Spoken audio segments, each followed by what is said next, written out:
Dr. Eric Kelly III and a host of phenomenal speakers from all around the globe for this 7-day virtual event that you don't want to miss. The mission of the Black Business Expo is to raise scholarship money from kids all the way from high school all the way from college. The Black Business Olympics is one of the largest Black business showcases in the world. It is an opportunity for businesses and companies to showcase their businesses globally. We are going to be giving away laptops up to $5,000 away to students.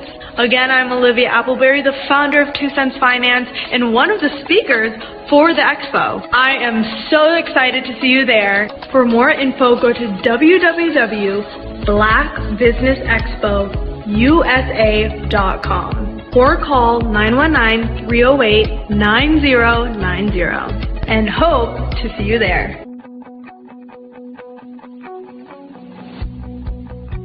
I am Black business. From the moment I wake until the time I sleep. Yes, I am Black business. I am Black business. Tell me, are you Black business? I am Black business. Do you support Black businesses? Listen, I support Black business because I am Black business. Black Business Expo, one of the largest business showcases in the history of Black business in the world. The world! Sign up today at www.blackbusinessexpousa.com or call 919-308-9090. I am Black business. I am Black business. From the moment I wake until the time I sleep, I am Black business. I am Black business. Are you Black business? I am Black business. Do you support Black businesses? I support Black business because I am Black business. Black Business Expo, one of the largest business showcases in the history of Black America in North Carolina.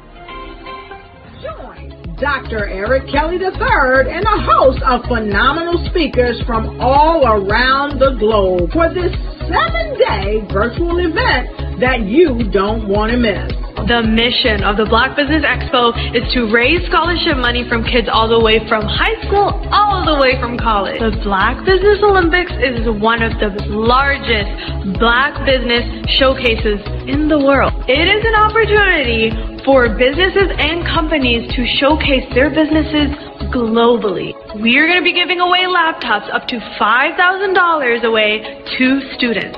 Again, I'm Olivia Appleberry, the founder of 2 Cents Finance and one of the speakers for the expo. I am so excited to see you there.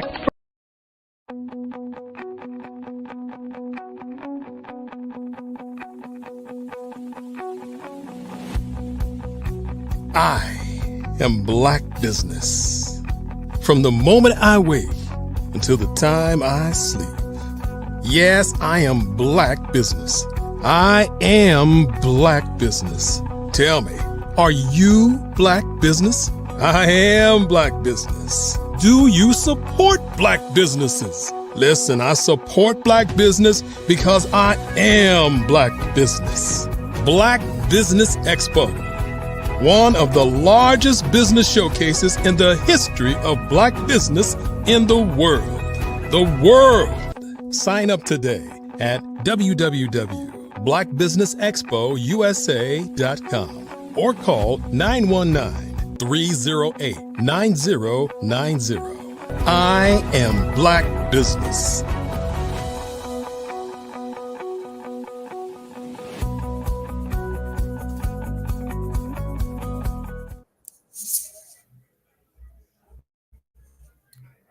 Good afternoon, entrepreneurs and everyone.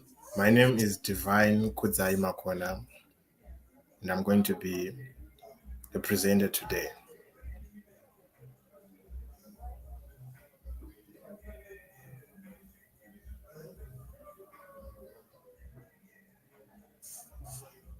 Black Business Dr. Eric? Expo's mission is to raise funds for high school seniors going to college or K through 12 entrepreneurs. This expo is a fundraiser for students. Please, you may go to www.blackbusinessexpousa.com to donate to the scholarship fund or use the Cash App at $BBXUSA. Our goal is to give laptops and up to $5,000 to 10 students. Students can register online at www.blackbusinessexpousa.com. Every dollar counts. Please donate to the Black Business Expo USA Scholarship Fund. You are in the right place at the right time. The Black Business Network opens again for its Black Business Olympics, a 24/7 broadcast on business, strategies, global branding, social media marketing, finance, advertisement, and much, much more. Featuring the top, most powerful entrepreneurs and speakers and thought leaders from all around the world as they gather together for this phenomenal event. Join the Black Business Network streaming live into the metaverse, STEM City USA, Black Multiverse, Pod TV, Roku, Hulu, iHeartRadio, Apple TV, YouTube, TikTok, Instagram, Google Podcasts, Facebook, LinkedIn, IBM TV, Spotify, and Twitch. Tune in today and be a part of this amazing movement. The Black Business Olympics welcomes you.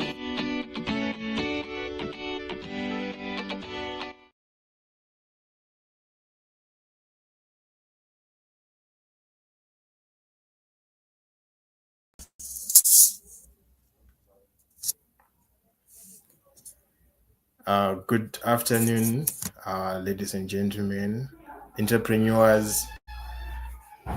Welcome to the Black Business Expo.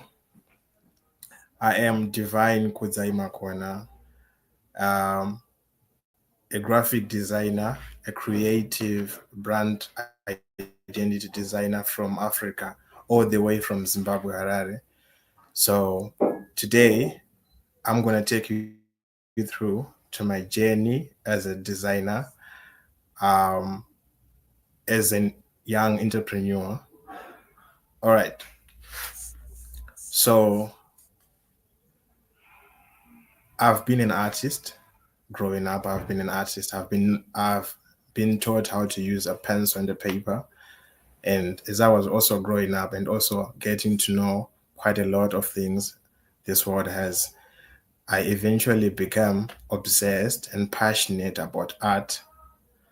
So I started drawing from paper, portraits, and also with the inspiration of watching, television, cartoons, and all that.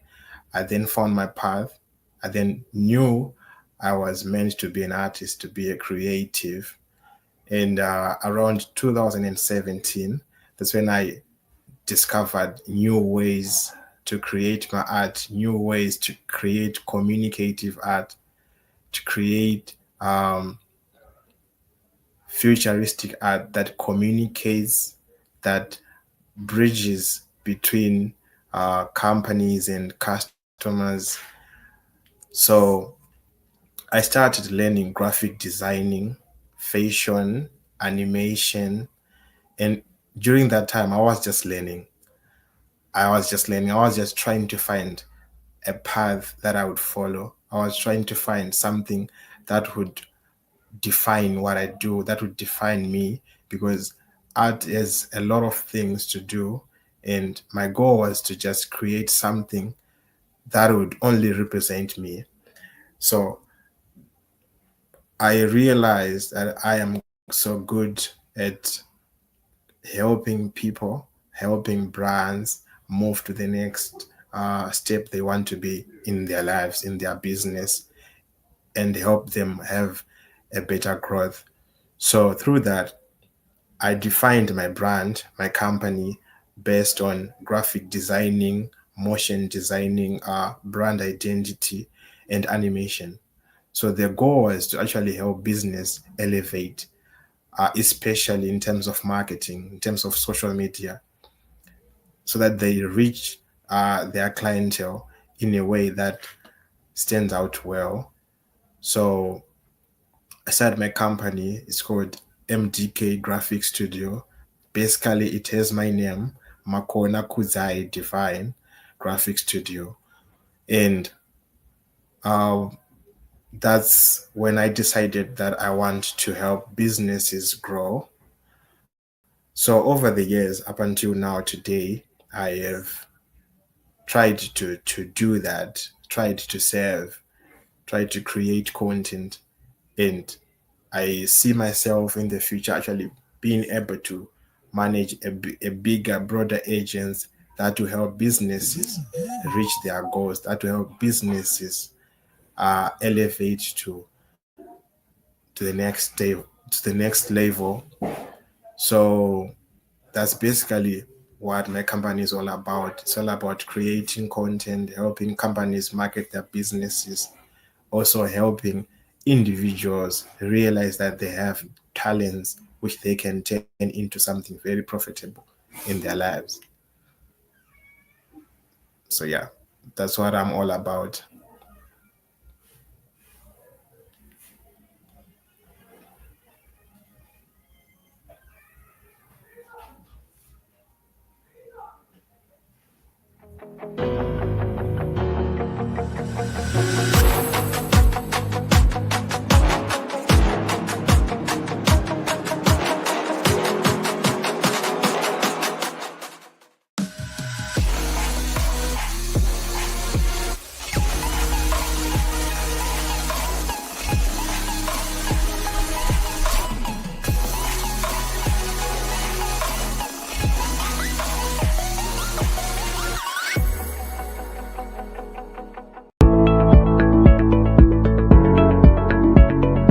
Prepare for what's coming and dominate in economic winter.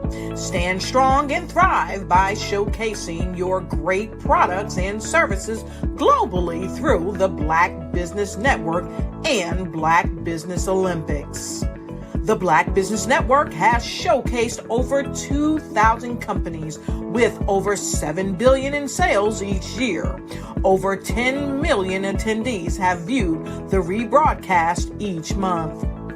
Through the Black Business Olympics, unique styles of business training and mentoring are turning students into business owners and entrepreneurial warriors who will dominate in any economy. Gain the ultimate advantage of the Black Business Olympics, 7 days of unbelievable topics and speakers speaking around the globe. Donate your time and experience to provide expertise and scholarships to students worldwide and change the world. Now, more than ever, new insights, tools, strategies, and capabilities are needed. This is your chance for a major presentation to the world. Fill out the form and join the more than 2,000 speakers who have presented to over 200 countries. Join the Black Business Network streaming live into the Metaverse, STEM City, Black Multiverse Enterprises, Hulu, Amazon, YouTube, iHeartRadio, Apple, Facebook, LinkedIn, Pod TV, IBM TV, Spotify, and Google Podcasts. Sign up today. Spaces are limited, and we will see you there.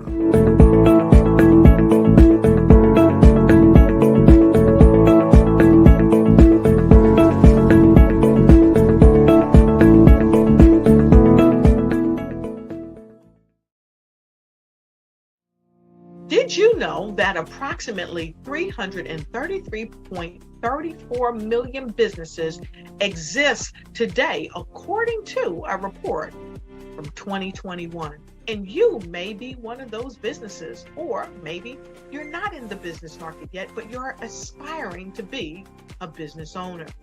Well, guess what? You're in the right place at the right time. Because let's face it, everything is about timing and opportunity. Hi, my name is Dr. Lotus Richer, and I'm the CEO and founder of the Lotus Richer Coaching and Consulting LLC, along with the Lotus Richer Ignite Show. 15 minutes of success with Dr. Lotus Richer, as well as books to boom your business and bring who you are. And today, I want to bring this amazing message to you about the Black Business Network and the Black Business Olympics. See, the Black Business Network and the Black Business Olympics is designed to help people just like you, that's right, that look like me, to take their business to the next level. Not just in your front yard or your backyard, but globally. The Black Business Network and Black Business Olympics is designed not to just help you survive, but to help you thrive. So join us today as we come together with businesses all around the world to support our students, our children, our young teens, our young entrepreneurs. What we do is we come together to help raise funds for students who are aspiring to be business entrepreneurs, who are aspiring and who are thriving in college. We endow them with a wonderful opportunity to gain scholarship of either a laptop or several thousands of dollars. And we invite you to help be a contributor to this amazing opportunity to help someone that looks just like you. So join us today at our website and let us connect with you and help you ignite and take flight in every area of your life on the Black Business Network and the Black Business Olympics. I'll see you on the other side.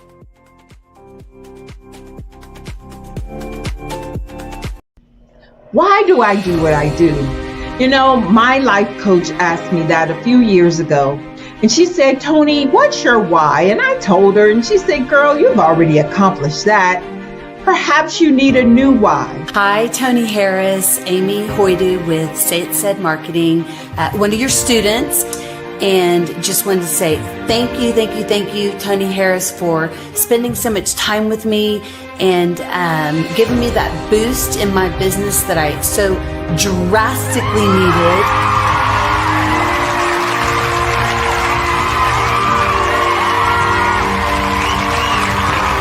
My why is to touch, move, and inspire my clients to take drastic steps to be better than they were before they met me.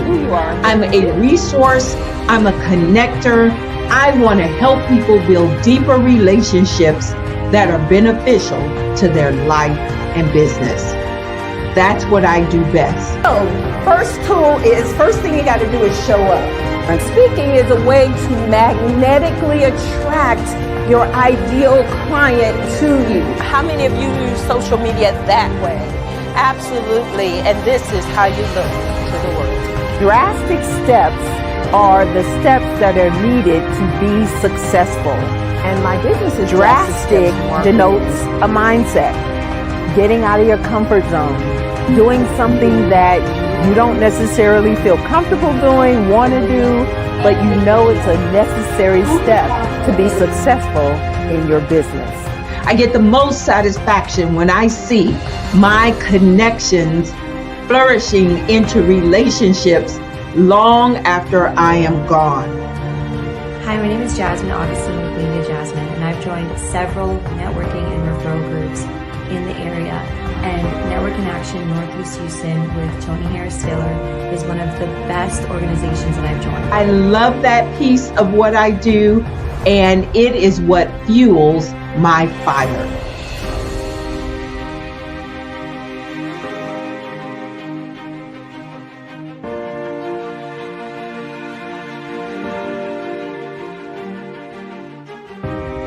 My name is Tony Harris Taylor, saying take a drastic step today for a fantastic tomorrow.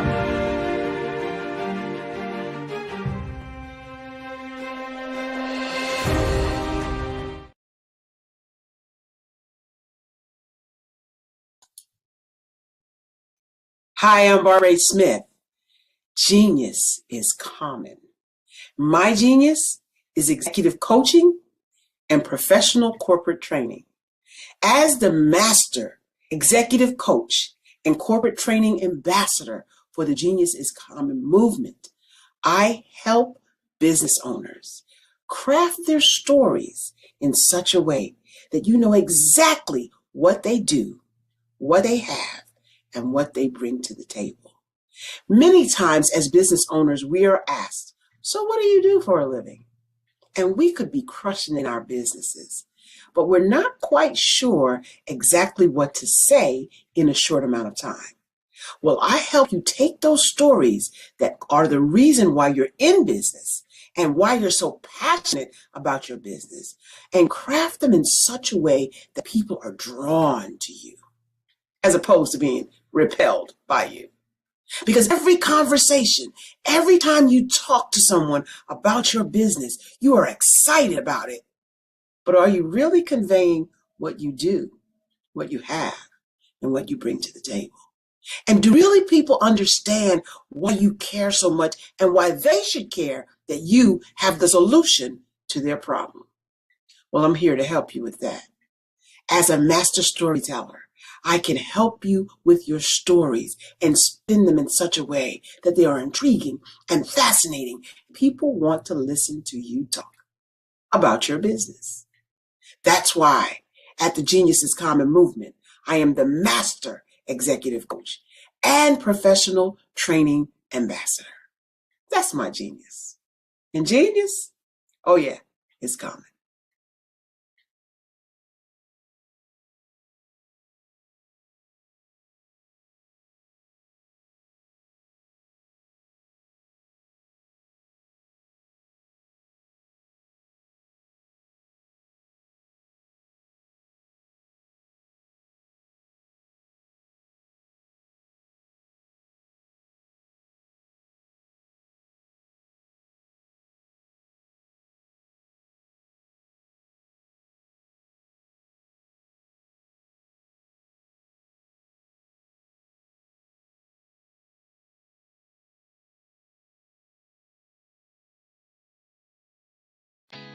Did you know women represent just 3% of Fortune 500 CEOs and less than 15% of corporate executives at top companies worldwide?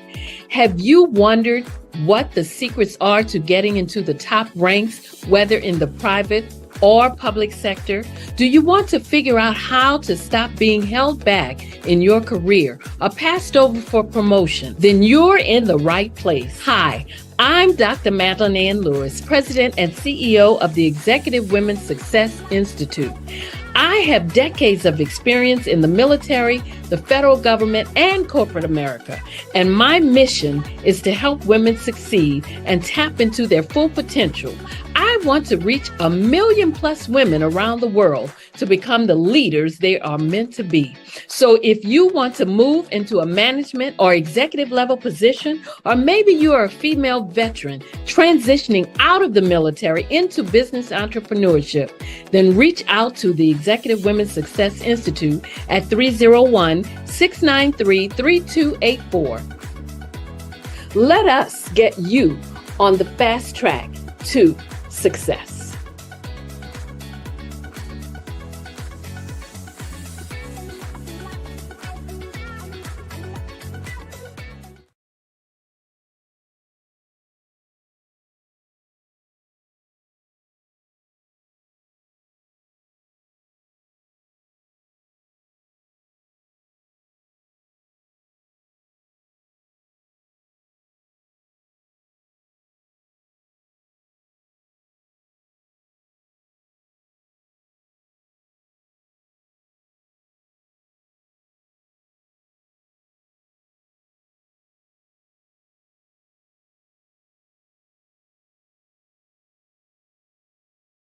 Phenomenal Tanya T. Wise, who is here from the great state of Maryland. Tanya, welcome and thank you for being with us today. Can you indulge our audience a little bit and tell them just a little bit more about who you are and what it is that you do? Well, I love being able to talk to people and have a magnetic attitude, being able to just show them. So I always like to say, level up is Coach at Tanya T. Wise here.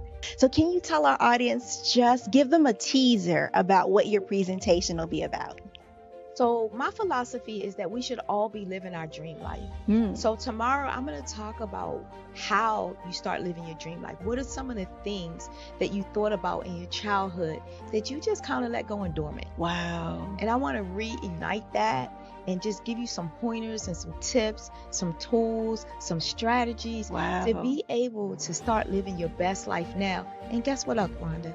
And leave an inheritance for your legacy. Oh my goodness. Okay, I know that's resonating with a lot of people. I've heard that you have a dynamic coaching program. Can you tell us a little bit more about that? Absolutely. So our coaching program help people that have the lack of time, that lack strategies, and lack the confidence to go after their dream life. So we help them implement tools, we help them implement strategies, as well as give them resources so that they can live their best life now and leave that inheritance. Wow. Oh, I love that. I love the leave the inheritance part.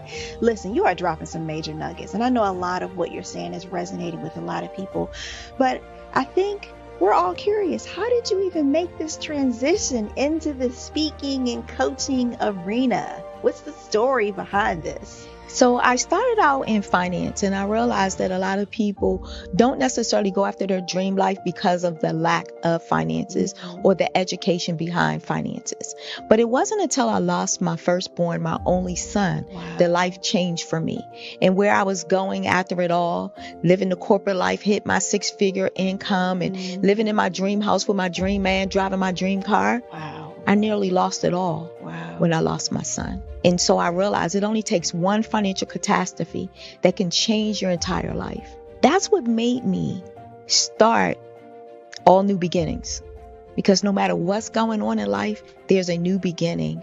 And because of that, we develop a program called Wise Minded. My little slogan is, don't just dream it, let's live it. If they want to connect with you or work with you, what is the best ways for them to be able to do that?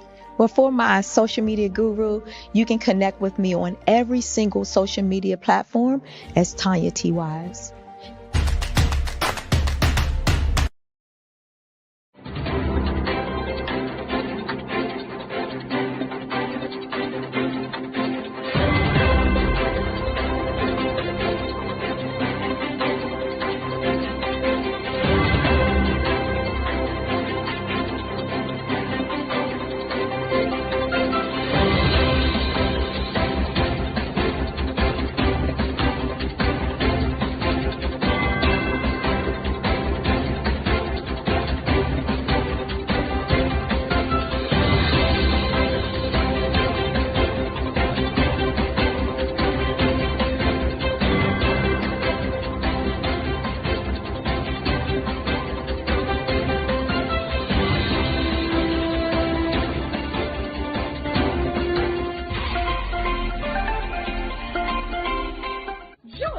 Dr. Eric Kelly III and a host of phenomenal speakers from all around the globe for this 7-day virtual event that you don't want to miss.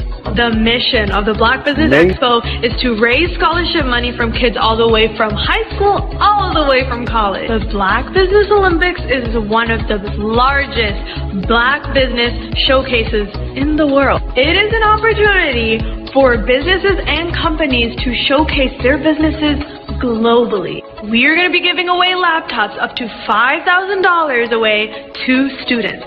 Again, I'm Olivia Appleberry, the founder of 2 Cents Finance and one of the speakers for the expo. I am so excited to see you there. For more info, go to www.blackbusinessexpousa.com or call 919-308-9090 and hope to see you there. I am Black Business. From the moment I wake until the time I sleep. Yes, I am Black Business. I am Black Business. Tell me, are you Black Business? I am Black Business. Do you support Black businesses? Listen, I support Black business because I am Black business. Black Business Expo, one of the largest business showcases in the history of black business in the world. The world! Sign up today at www.blackbusinessexpousa.com or call 919-308-9090. I am Black business. I am Black business. From the moment I wake until the time I sleep, I am Black business. I am Black business. Are you Black business? I am Black business. Do you support Black businesses? I support Black business because I am Black business. Black Business Expo, one of the largest business showcases in the history of Black America in North Carolina. Join Dr. Eric Kelly III and a host of phenomenal speakers from all around the globe for this 7-day virtual event that you don't want to miss. The mission of the Black Business Expo is to raise scholarship money from kids all the way from high school all the way from college. The Black Business Olympics is one of the largest black business showcases in the world. It is an opportunity for businesses and companies to showcase their businesses globally. We are going to be giving away laptops up to $5,000 away to students. Again, I'm Olivia Appleberry, the founder of 2 Cents Finance and one of the speakers for the expo. I am so excited to see you there. For more info, go to www.blackbusinessexpousa.com or call 919-308-9090 and hope to see you there. I am Black business. From the moment I wake until the time I sleep. Yes, I am Black business. I am Black business. Tell me, are you Black business? I am Black business. Do you support Black businesses? Listen, I support Black business because I am Black business. Black Business Expo, one of the largest business showcases in the history of black business in the world.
Hi, I'm Eric Kelly III, and today I'd like to introduce you to my art. Welcome to the Eric Kelly III Museum, located in Durham, North Carolina. Today we're going to be discussing my art, my journey, and where I'm going next. You know, the past, the today, and the future. When I think about the beginning of my work, I have to go all the way back to when I was about 4 years old. And my grandmother gave me a pen, and I was in church. And I took that pen and I began to draw. And as I was drawing, later on, my grandmother said that the picture that I drew then looked like the choir that was in the church. And so my affinity for utilizing the ink pen to do work still happens today. Now, many times when we begin to talk about art, the question always is, what is the intent? Why do you do art? What makes you an artist? And so, as we look at my early years, I was not thinking about what I was drawing. I was just in love with drawing.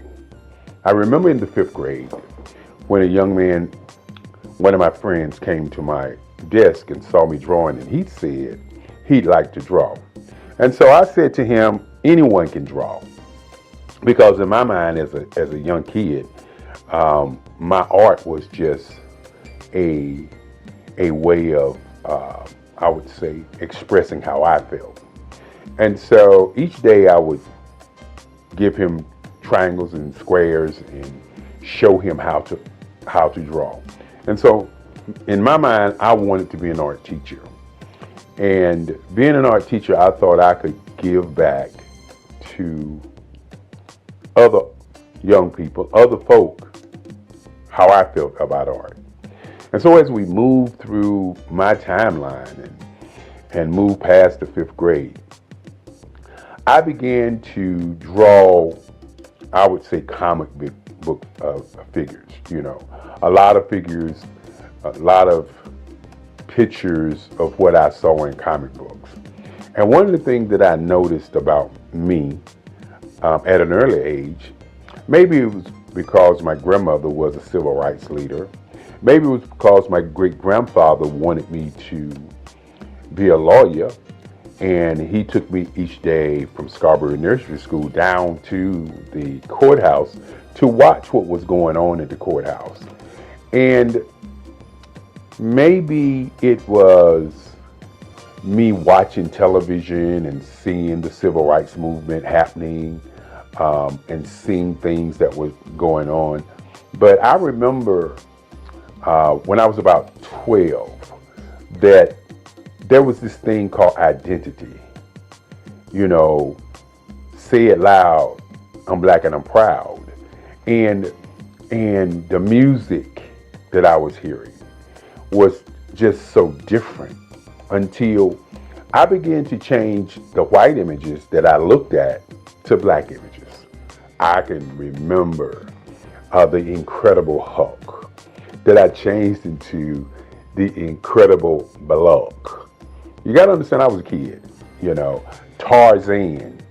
I did Tarzan wrestling with an alligator in the jungle with an afro. And so this whole thing of black identity was prevalent on my mind as a young artist. Many times people say artwork is political. And I continue to say that not only artwork is political, art is what is your identity, but more importantly, what is your intention. And so as I moved through those years, 5th, 6th, 7th, 8th grade, I began to look at the difference between how I felt and how I saw things.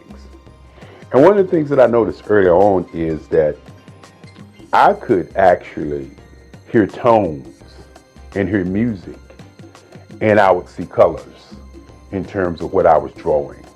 Many times I found myself talking to people and I would say, I can draw you if I think about you. And that was one of the games I used to play when I was a young kid. I would talk to somebody, I would listen to them, and then I would go home and I'd get my sketch pad and I would actually draw them. Many times when I was coming up, I used to tell people that if you talk about what you want, I could draw some lines, and then I can go and create that particular object. Intention, identity, and color was very prevalent in my work at an early age. I remember my first paper mache dog that I did. It was white, and my teacher kept the paper mache dog. And my great-grandfather used to say to me that don't give my artwork away. And so he said, only sell to collectors. And so at 7 years old, he started a museum for me called the Eric Kelly III Museum that would house my artwork in his house, along his halls, and house my writings. I'm also a poet. I do poetry, 3 portrait CDs that I've done in the past, along with some more interesting writings. My work, again, as I said before, is about identity and intention. When you think about colors, and we will see some of those pieces later on, but the colors and portraiture that I've moved into, very, very important. Initially, I was doing a lot of figuration, and that figuration was a lot of history pieces. Now, fortunate for many artists, they have what I would say some guidance, some leadership. When I was growing up, once I got to the 12th grade, 3 of my teachers, Sandra Dowd, Miss Corbett, and Miss Cousins, pulled me into the teacher's lounge. And my art teacher, Sandra Dowd, said to me that I was cheating the world because I was not doing enough art. And she said each day that she give out a project, that I would come in the day of the project and do the best piece in the school. And I used to think about that because I wasn't really aware in terms of my art. I just was doing art. And so my English teacher said that, well, this year you're not going to graduate. And my history teacher says, that is correct, you're not going to graduate. And so you got to understand, back in those days, graduation, senior year was very important. And so what I did was I said to them, y'all can't do that. And they said, yes, we can, because we control your grades. And so I sat there and I listened to them as they began to tell me what they wanted me to do my senior year so that I could do more art. And many times when you have people that come into your life and say they want you to do something and you have your own mission and ideas of what you want to do, sometimes you just, don't do it. But in those days, I was the guy who was very popular in high school. So I thought to myself, this is only a challenge. And so each morning, I would draw for my English class, the Macbeth, the Odyssey. For my history class, which was a Black history class, I would draw about the transatlantic slave trade, great African Americans who went on before, like Crispus Attucks, Martin Luther King, Marcus Mosiah Garvey, Malcolm X. And these are the kind of pictures that I was drawing. They were historical figures. And I found myself doing the work late at night and bringing those pieces to high school and give them to the teachers the day of. And I think those teachers thought that by me doing the work that I was doing, that I was giving the work to them. But as I said before, my great-grandfather said, don't give your work away. Always sell your work for what it's worth. And more importantly, sell to collectors. And so the Eric Kelly Museum has been a private museum only selling to collectors. And so when the end of the year came, I had drawn enough work to fill a whole hallway in the high school. And as I said before, I started out doing figuration and doing historical pieces. And I hadn't yet started thinking about what my intent was going to be. Why was I doing the work? I was doing the work because I was asked, not because there was this urge deep down inside saying, I'm going to draw all of this work. And so at the end of the year, I received the Links Best Artist in the State. And this is what has propelled me to become the artist I am today. I looked at the art award that I received and I thought about where did I want to go to college. And so I had letters coming to me. I was in the news, I was on television and all these great things. I had these things to happen. And so I had letters coming to my house to go to different schools. And my great-grandfather used to say there are 5 things that you need to think about as you live. He said, number 1 is to think. Number 2 is to sell something. Number 3 is to do research. Number 4 is to be relentless. Number 5 is to have energy in everything that you do. And so I started on my quest for understanding that art was going to be what I wanted to do. And so I did research on the schools in Durham, North Carolina. And for those who don't know about Durham, North Carolina is a space where black people, 49% black people, were engaging in economics everywhere. You know, Durham was the tobacco capital of North Carolina at one time. And so when I was a young man and I lived in Federal Street Projects, I could walk down to Pettigrew Street, not to Parish Street, because Parish Street is considered Black Wall Street now, but before Parish Street, there was Pettigrew Street. And on Pettigrew Street was Service Printing, black men owned it, the Regal Theater, black men owned it, the Barber Shop, WAFR, and the taxi cabs. And I could see black people doing great things right there on Pettigrew Street. And Pettigrew Street was probably about 4 or 5 blocks from where I stayed. I remember going to the Regal Theater, seeing Hercules and all these movies as a young man. But the thing that really impressed me about Pettigrew Street was I saw black people doing black things. And so as I did my research to see where I was going to go to school, I discovered that North Carolina Central University was one of the top schools with black professors. And one of the things that I wanted to do, you know, as a young person is I wanted to go to a school where I could study in the class, and then I also could go to the library and pick their books up and read more about what they were talking about, so I would be immersed into the art.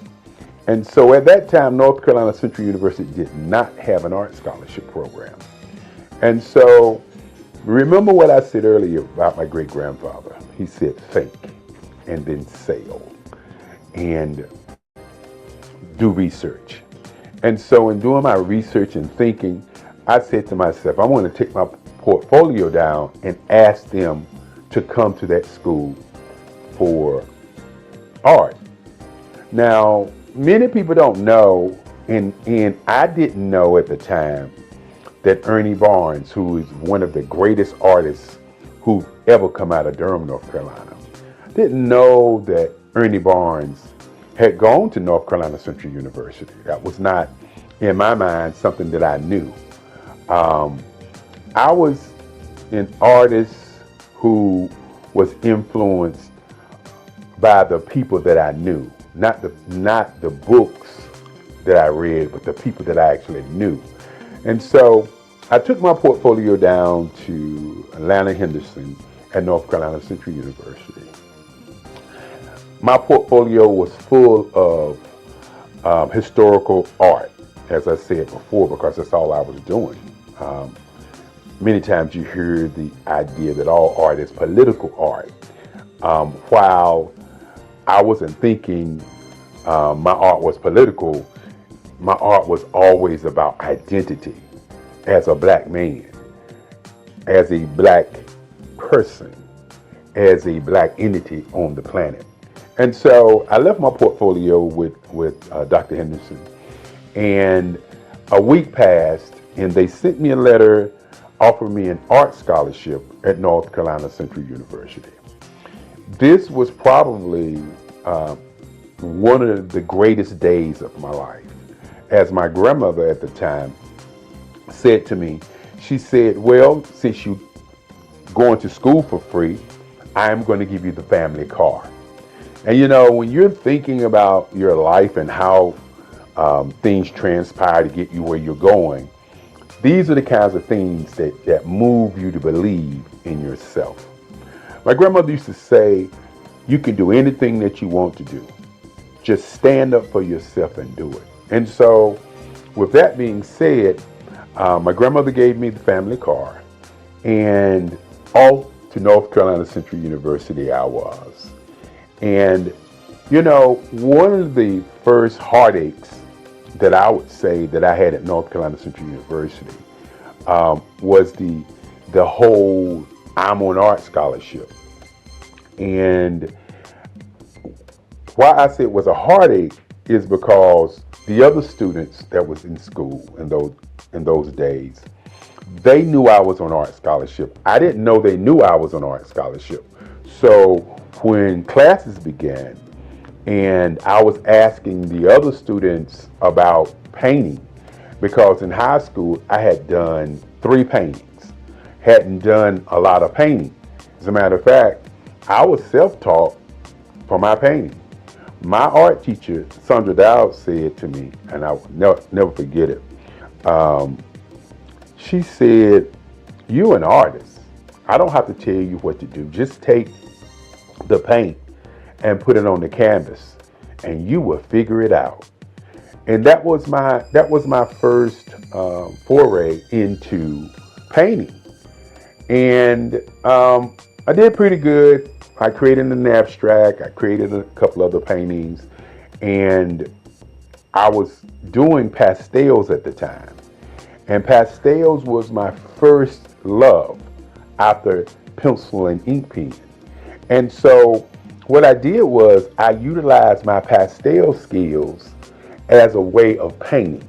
So when you actually see some of my painting, it looks like pastels, because that's how I mix, that's how I match my colors, that's how I draw, that's how I utilize my line work on my paintings, just like pastels. And we'll get an opportunity to see some of those things as we move forward.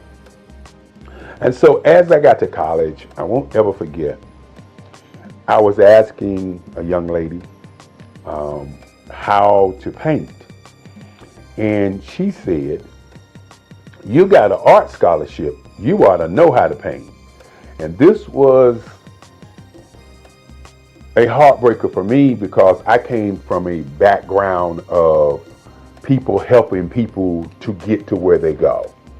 And so with that in mind, in terms of how I was raised, I was never raised to say to people, I can't help you, I'm not going to help you, you got something, so go do what you do. And so this was a daunting task for me, because I was looking at seniors doing artwork, and I was expected at that moment to be able to do work just as well as the seniors were able to do the work, because in their minds, I had an art scholarship, and that art scholarship meant that I had some magical powers, some great art in me that they didn't have. And so I was very, very depressed on that day. I remember it like it was yesterday, because what I did was, as they laughed at me, as they looked at me with those eyes of, you know, I don't know why you got an art scholarship if you can't paint kind of feeling, I just walked out of the classroom, got into my car, and I drove home. And I sat in my house, in my grandmother's house. I sat there and I just thought, why am I going to college? Do I want to go back to college? Do I want to continue this thing called art? I wasn't sure. I just sat there and sat there and sat there. And then in the back of my mind, I could hear Sandra Dowd saying, you know, you're an artist. All you got to do is put the paint on the board and work it out. I could hear Miss Corbett saying, when I brought her the pieces of artwork, oh, this is great. I'm going to be able to talk about Macbeth today, and we're going to utilize these pieces. I could hear in the back of my mind Miss Cousin saying, when you look at Eric Kelly, he looks dumb. But when he opens his mouth, he is brilliant. He holds class from one side of the classroom while we are doing class. And he can answer all the questions about history. And I could hear these things in my mind while I was sitting there thinking, do I even want to go back? I tell people all the time that peer pressure is a major pressure on many people if they can't handle it. Fortunately for me, my great-grandfather, my grandmother, and my moms always said to me, you can do whatever you want to do. Listen to what you want to do first and follow your dream. And so my art class was on Monday, Wednesday, and Friday. And my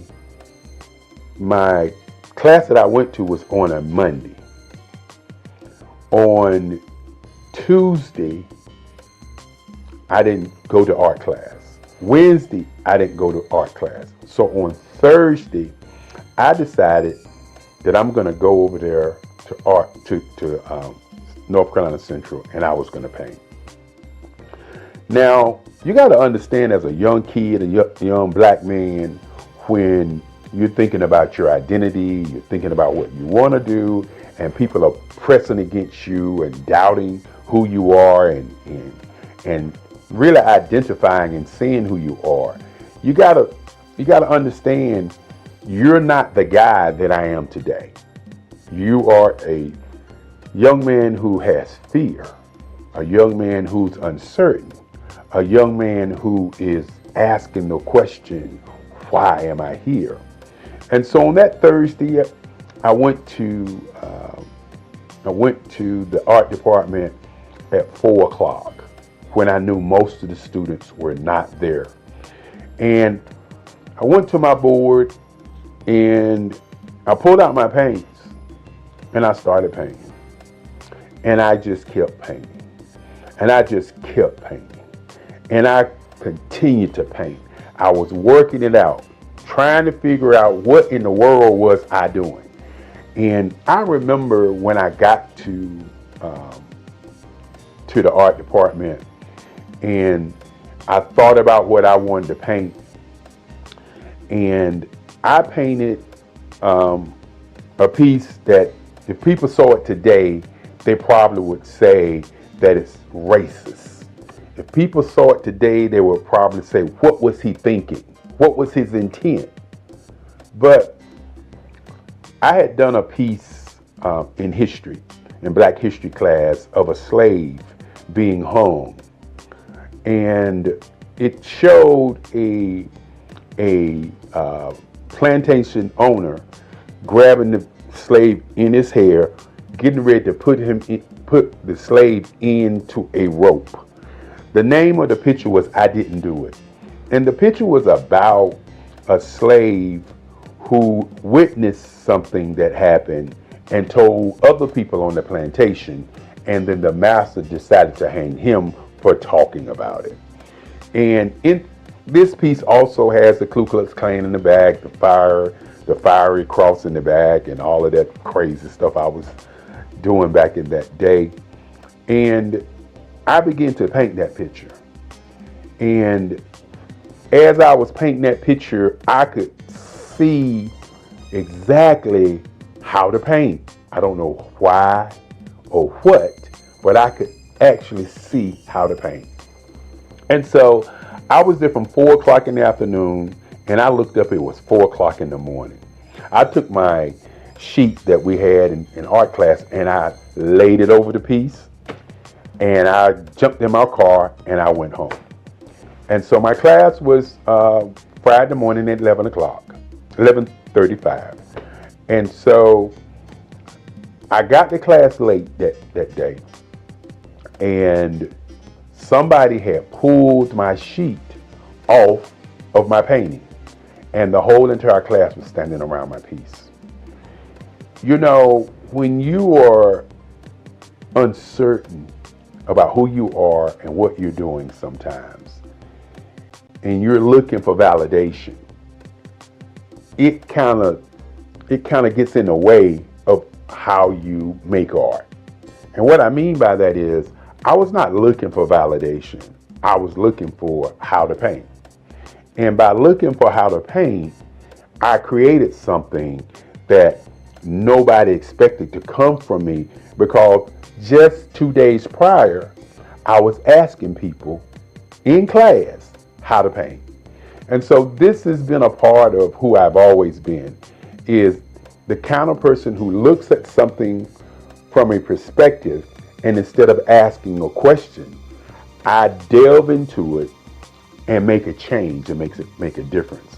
And so as the kids were standing around my piece, I walked into class, and true to form, I am never been a person who is always trying to talk about what I do. As my great-grandfather used to say, great people are not people who are walking around talking about being great. They're doing great things. And so I walked in and I walked past the students, and I started to pull out my paints in my box. And one of the students says to me, and this was a moment in my life when I really realized that I didn't need validation from people in me making my art. I just needed to continue making art. One person said, "That's not yours. What are you doing?" And I turned and I looked at the student, most of us seniors, and I said, "It is mine." I said to them, I worked on it from 4 o'clock until 4 o'clock yesterday morning. And then one of the students just said, "I just can't believe it." And I just turned and began to work on my work. This has been what's happened to me in art all my life. It's never been about me looking to be a great artist. It's always been about, what is the identity? What is the intent? Why do I draw? What about this practice that I have? What about this museum that I have that makes me continue to draw and paint? And so in college, it was very, very interesting after that time as I created my first piece. And then all of a sudden, the other students start asking me questions about how I did it. And that was more important to me than anything else. Not that I did it, but being asked how. And as I said before, I utilize my artwork or utilize my painting as I was doing pastels. Pastels was my first love. And once I got to college, I had to begin to think about once I got to college, I had to begin to think about what my identity, what I was going to do in art. Was I going to be doing figuration? Was I going to be doing scenes? What was I really going to do? And I remember Carlisle, who was one of my teachers. And Mr. Carlisle, I remember Mr. Carlisle. And Mr. Carlisle was a teacher, an art teacher, who said to me, he liked the way I was doing large pieces. And that large pieces was something different from what the other students were doing. And so what I decided to do was to try to figure out what kind of artist I wanted to be. You know, I opened up talking about identity and intention. And I'm going to talk about power and color and emotions later. But what kind of artist was I going to be? And so Mr. Carlisle and Kennedy and some of the other teachers decided that they were going to take us art students to Washington, D.C. and taking us to Washington, D.C. to a art show by an art show curated called 200 Years of African American Art. And you have to understand that in those days, the information that we got was just so powerful. It was not information that we didn't look at the information, but we looked at the information and worked on analyzing why it existed. And so had an opportunity to go to Washington, D.C. There was over 85 pieces of artwork by different artists from all over the world. And that's when I first saw Aaron Douglas. I had known about Romare Bearden. I had known about Ernie Barnes because Ernie Barnes came from Durham, North Carolina. And I knew about Ernie Barnes because of Good Times. And I knew about Ernie Barnes because he went to Hillside, that same high school that I went to. And many times when we were drawing as young kids, we would always get, you trying to draw like Ernie Barnes. That's Ernie Barnes. That kind of like Ernie Barnes. And so my mind was like, I didn't want to be a copy or a duplicate of any other artist, but I wanted to know what these other artists were doing and who they were. And then I ran across a man by the name of Charles White. And this is where my entire existence was shook. Because I believe that art is the expression of how one feels. And we walked into this big room, and on this room was a mural. And this mural looked like I drew it. It looked like my work. Mr. Carlisle said it, Mr. Kennedy said it, and I was looking at it and I was like, how can this be? How can this man's work be like my work? And who in the world is Charles White? And so this was a journey to kind of discover who he was, why he drew the way that he drew, what was the political part of the kind of art that he was doing. And more importantly, in those days, some artists was doing something that they call today super realism. And that's what Charles was doing. Charles was drawing these pieces with asymmetrical lines, and the line work was just so awesome. And so after discovering Charles White, I began to study Charles White. And of course, I was always studying Ernie Barnes. And so I had to figure out what I was going to put in the art canon. Was I going to continue to draw these kinds of pieces like the Charles Whites? Was I going to continue to draw the pieces like Ernie Barnes? And so I talk about intention and identity and what my work really represents. And what I say to many people, that my work represents world peace. That's what my work represents. The colors that I use, the line work that I use. I'll share with you a little bit later some of the pieces and some of the line work that I do. But my work is about bringing people together, having them to see each other without seeing black or seeing white, without seeing color. I decided that I would do portraits, instead of doing themed pictures. Now, I still do theme and scene work also, but I decided that I would do portraiture, that I would do portraits, and that I would take colors and use them as emotional tones. Many times I sit down and then I hear music and I see colors. I hear people having conversations, I see colors. And so I decided that doing portraits of people and how they feel and how they look would be an impact on how people feel. And so I can remember going to New York City during the summers and just sitting on the stoop in Harlem and just watch people go by and just try to see what they were thinking. You know, when they was arguing, how the intensity of that argument was, and the facial expressions, and I was always amazed by how people reacted. And each time that I would see people responding or moving, I would always see a different color that I could see in my paintings. And so I started drawing pieces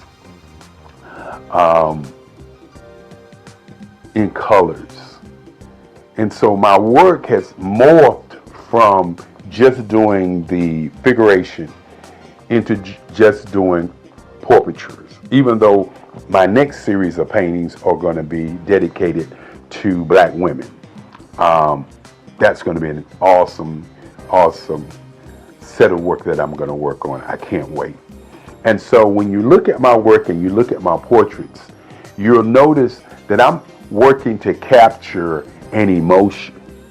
When I do a piece in green and white, I'm looking at capturing an emotion. When I do a piece in a red, white, and blue, or as the Nipsey Hussle piece that I did, or as I would say, the rap piece that I did, which is a piece that shows the California colors, the American colors, and the African colors.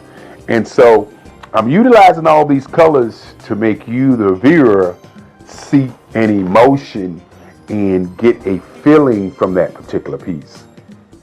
My intent is to push you away from looking at a scene, but looking at how somebody is being seen. And that's what my portraiture work is all about. For the last 20 years, I've worked on work that transcends time. Pieces on my grandmother, my mother, in what I call lines, colors, and emotions. And when you sit back and you think about that first day in college when I didn't know how to paint, and you think about now where I'm painting every day, you can understand what identity for me has always been about. We hear about black female artists. We hear about white women artists. We hear about white men artists, the Michelangelos, the Monets, and all of these guys, the Picassos. But what we don't hear is about many black men artists and what is their intent and identity in the black art canon. I don't want to be revered as a black artist. And one of the reasons that I moved into doing the kind of work that I'm doing is because I want to be revered as an American artist. I don't want to be revered as an black man artist, even though I'm a black man. I want to be revered as an artist that painted people portraits in different colors to get emotions from the viewer. I want my pieces to be large enough that it impacts you as you're looking at it, as opposed to you're just looking at a piece. You know, the colors are symbols and emotions that I get when I'm listening to music, when I'm painting. And so I want my audience to begin to look at my pieces as if it's an emotion, not just a painting, an emotion. And when you talk about all art being political, my work is about, again, how do we develop world peace through art? And I believe the way that we get to world peace through art is by stop looking at art as being black or being white and looking at art as an entity of making, or as some people say, as creating a piece where you get emotions, where you get feelings, where you get an idea of what my intent is when I was actually creating or making the art. That is kind of where I am today in terms of my work. When you think about my great-grandfather, so many years ago when I was 7 years old, walking into my bedroom saying that he wanted me to be a lawyer.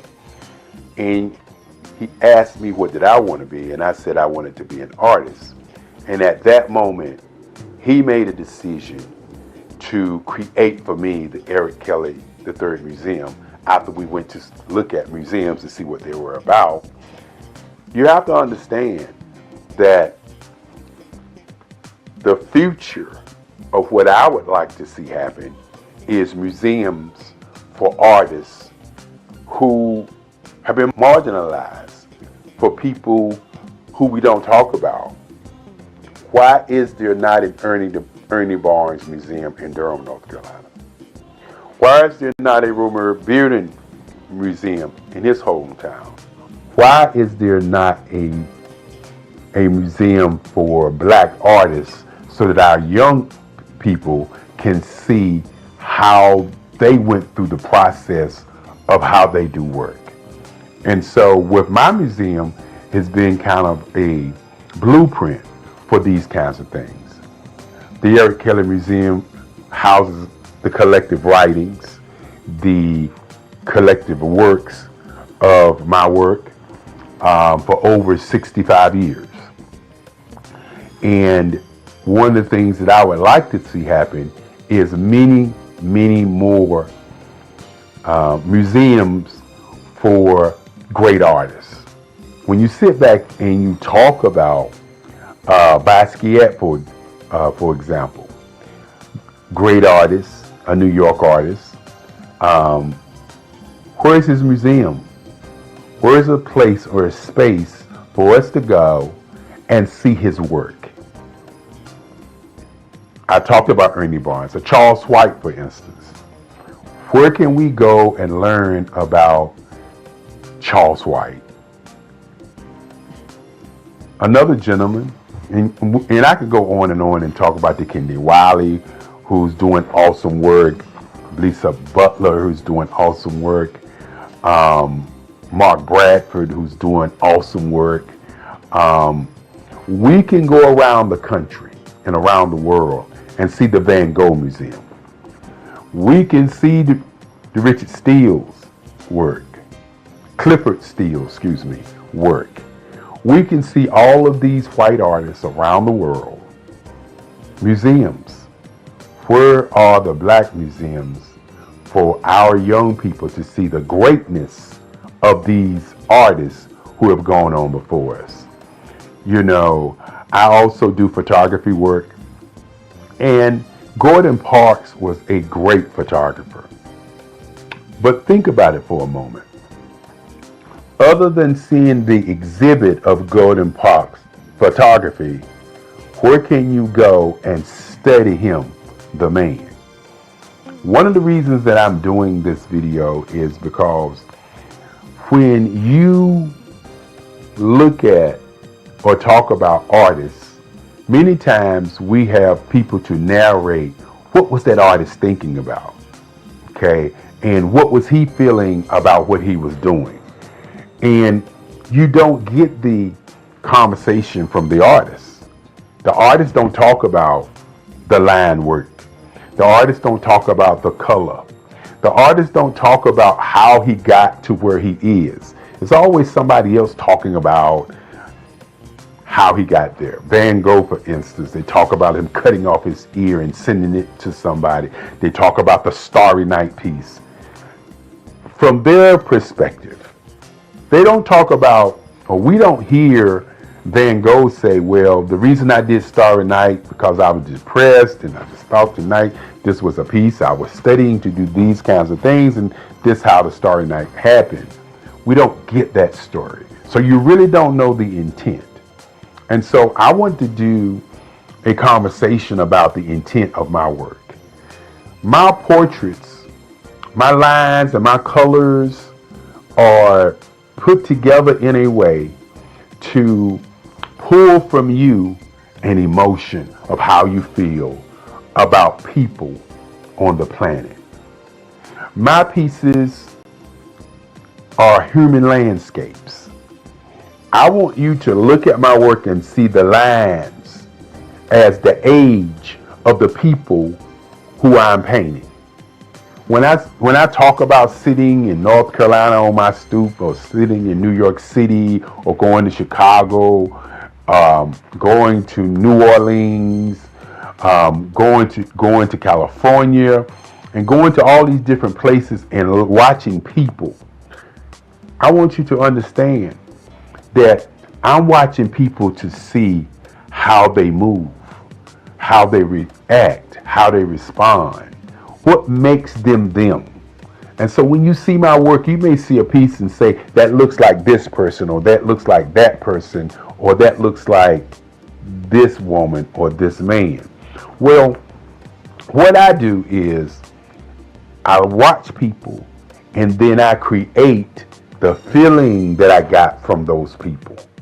So while my pieces may look like certain folk, in my mind, they are sending out a message of emotion and feelings and ideas and presence.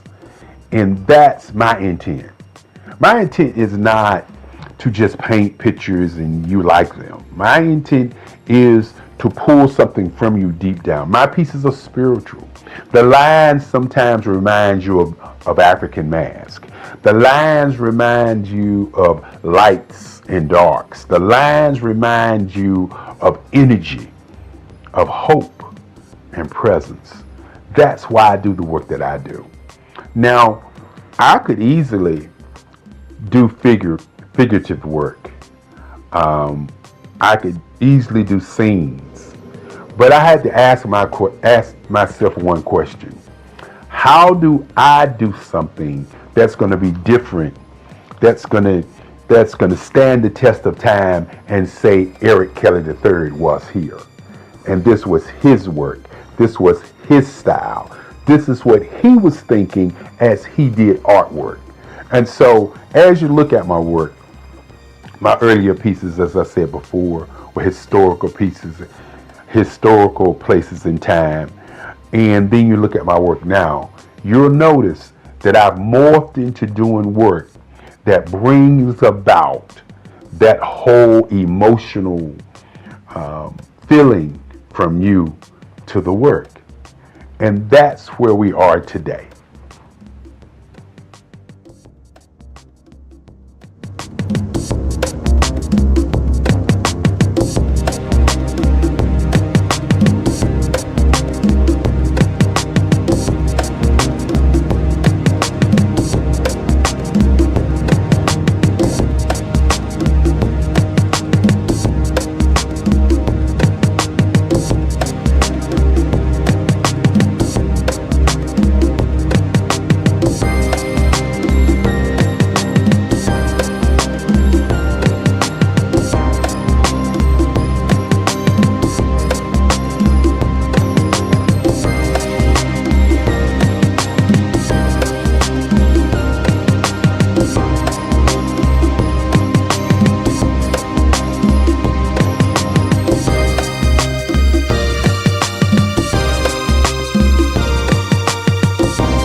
Dr. Eric Kelly III and a host of phenomenal speakers from all around the globe for this 7-day virtual event that you don't want to miss.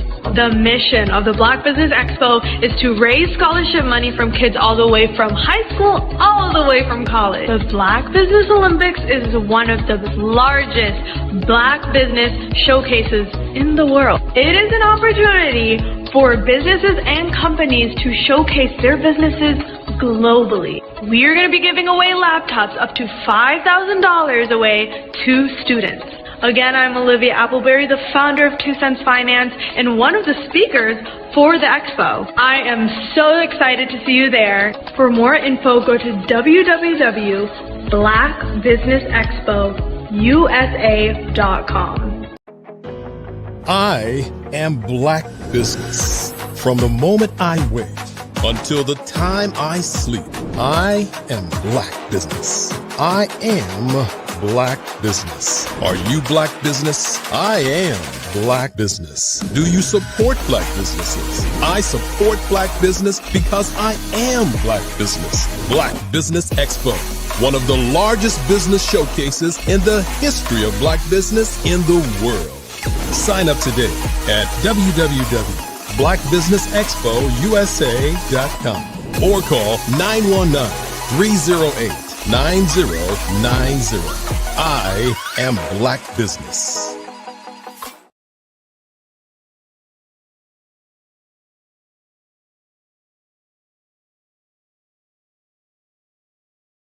And let us connect with you and help you ignite and take flight in every area of your life on the Black Business Network and the Black Business Olympics.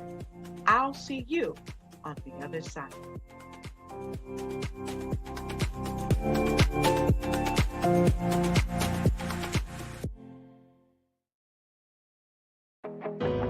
I am Black Business. From the moment I wake until the time I sleep, I am Black Business. Social media is evolving. It's more vibrant, more colorful, more energetic, and so are you. It's not just photos anymore. It's video, it's audio, it's subscriptions. And now there's Fanbase, a new monetized social network. Fanbase delivers the complete native app experience with full content monetization for every user. No algorithms that shadow ban your engagement or growth, and no ads. Follow anyone for free and subscribe directly to your favorite creators for $4.99 a month. Plus, show some love by tipping on any post. Also, make a Fanbase page and monetize your content the same way. Finally, connect with your followers by posting the amazing content you already create. And now, get paid for it. It's time to energize and monetize. Because everyone's a fan of something, and everyone has a fan base.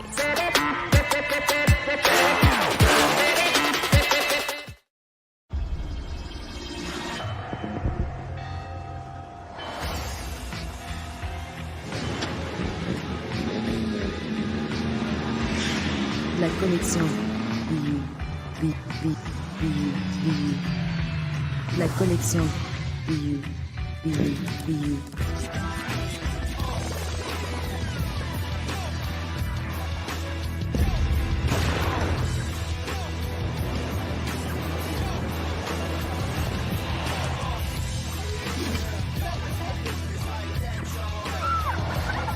In a world obsessed with the cult of celebrity, I challenge you not to aspire to anyone else's greatness, but instead strive to reveal and ignite the greatness within you. Are you serious? I totally think that's it. Hey. No! Hey! To me, sexy is a man that knows who he is and what he wants. Okay. He's comfortable. You look at him, you see him, he's just comfortable being himself. And you're like, Baby, be you. be you, baby. Just be you. I like it. Introducing the BU collection, exclusively available at KMG Fashion Superstore. Art to me is a creative expression of something from nothing. You know, it explodes onto the canvas, or it explodes on in my work. One of the things that I try to do more than anything is I try to just give the lines and the movements and emotions and expressions into what I do. Art really means to me a chance to express how I feel deep down inside. Most of my art begins as a thought that I might have, you know, whether it's sports, whether it's history, whether it's a woman or a man. It pretty much starts as an idea of thought before I get into the actual image of what I'm going to draw. I do a lot of historical pieces. I was a history minor in college, and I love to do history pieces. And a lot of times I'm thinking about history, and then I try to make that history impact you as you look at it. That's one of the reasons I do pictures so large. People ask me, why do I do pictures so big? And I tell them, I want the piece to impact them as they're looking at it. To kind of dominate their space. And most of my pieces I try to do off page. I don't try to do anything that's going to be in those four corners or in a square. And I want your imagination to be a part of the piece that you're looking at.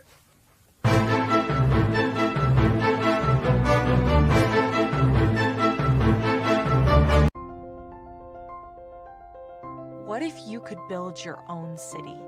A place where every child can find nurturing people to help them achieve their full potential. A place where every adult can access job training support, where health education is abundant, where social justice ruled the land. A place without limitations. Welcome. You have arrived at STEM City, USA. It is what every city should be.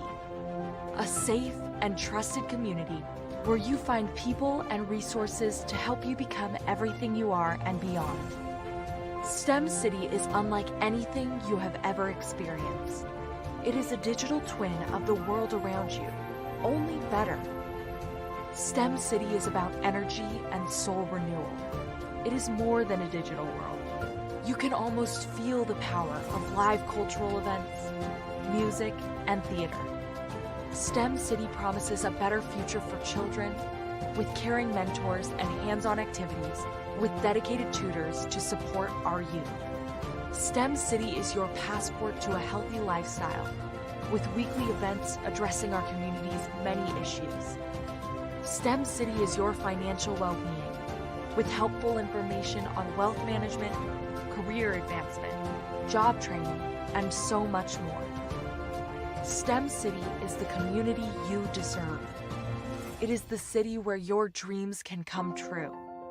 STEM City USA, a place in the sky that is accessible to all who reach for the stars.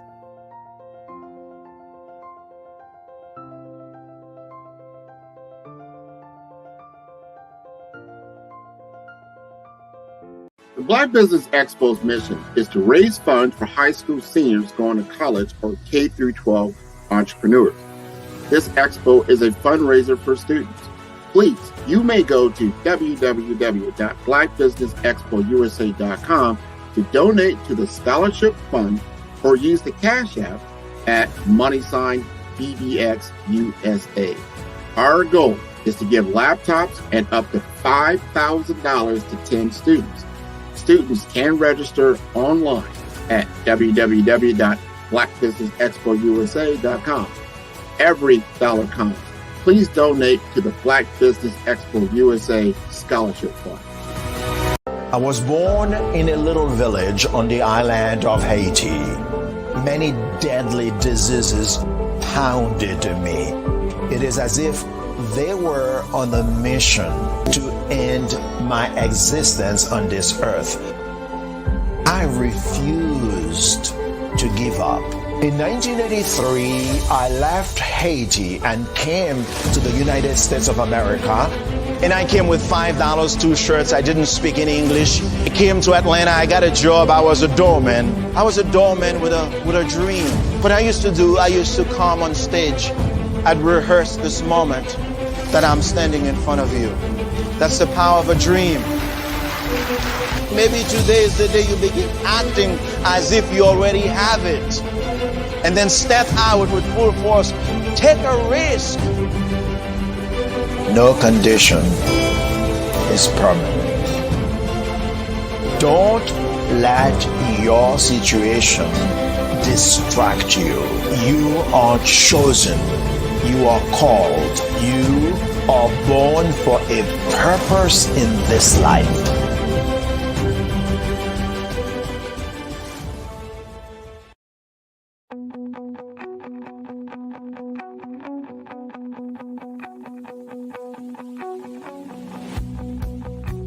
I am Black business. From the moment I wake until the time I sleep. Yes, I am Black business. I am Black business. Tell me, are you Black business? I am Black business. Do you support Black businesses? Listen, I support Black business because I am Black business. Black Business Expo, one of the largest business showcases in the history of Black business in the world. The world. Sign up today at www.blackbusinessexpousa.com or call 919-308-9090. I am Black business.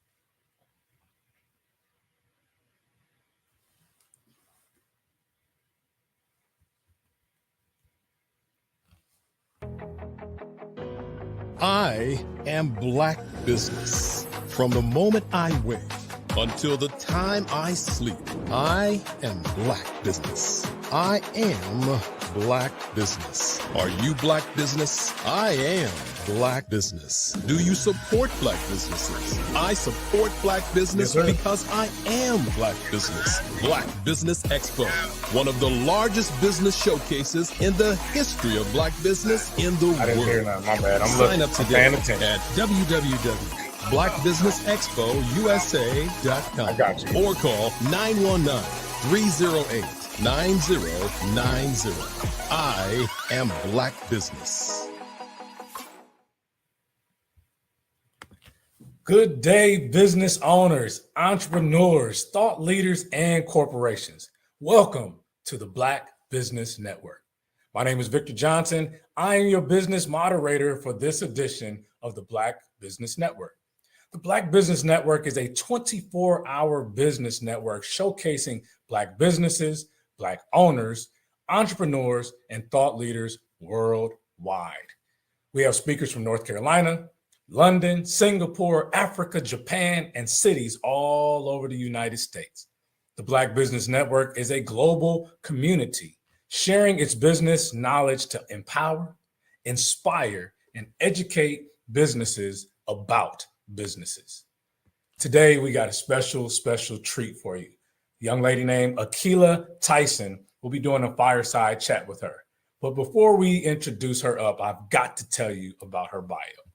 Akilah Tyson is an author, licensed realtor, and serves as the CEO on the nonprofit LEAP. With over 15 years of experience in contract negotiations, commercial finance, project management, and mergers and acquisitions, she brings a wealth of knowledge to her many roles. As a dedicated parent of 2 young adults, Akilah is an advocate for teaching young adults to use credit cards effectively without falling into debt. She focuses on leveraging credit cards to build wealth and helping them leap into homeownership.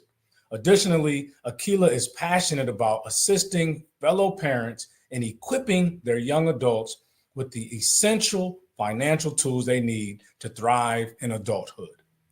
You can purchase additional products and books through her nonprofit LEAP at www.leapintowealth.org. I present to you Akilah Tyson. Hello. Hi, Victor. Thank you for having me here today. Thank you for being here today, Akilah. How are you? I am wonderful. Glad to be here on the Black Business Network. Awesome. Well, this is going to be great. We're going to have a good time. I'm going to ask you a few questions about your business, so we're going to jump right in. But first, can you please tell us just a little bit about yourself? Absolutely. So you kind of went through the bio already, but I'll just, reiterate. I am an advocate for helping young adults to really learn how to navigate the credit card world and make sure they don't go into the pitfalls of debt. And so again, my name is Akilah Tyson. I'm a 15-year veteran in sourcing and procurement, project management, and commercial finance. I am also a licensed realtor in the North Dallas area. I am an author of personal finance books, and I am the founder of the nonprofit LEAP, which I'm pretty excited to talk about. And so I'm based in the North Dallas area, and of course, most importantly, I'm a proud mom of 2 young adults.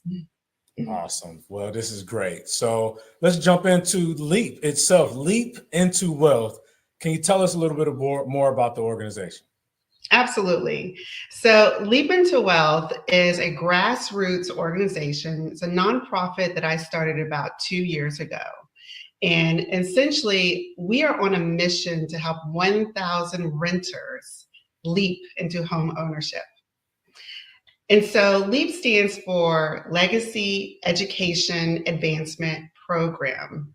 And our goals were actually founded on 3 different pillars. So we're founded on to advocate for people to know their numbers.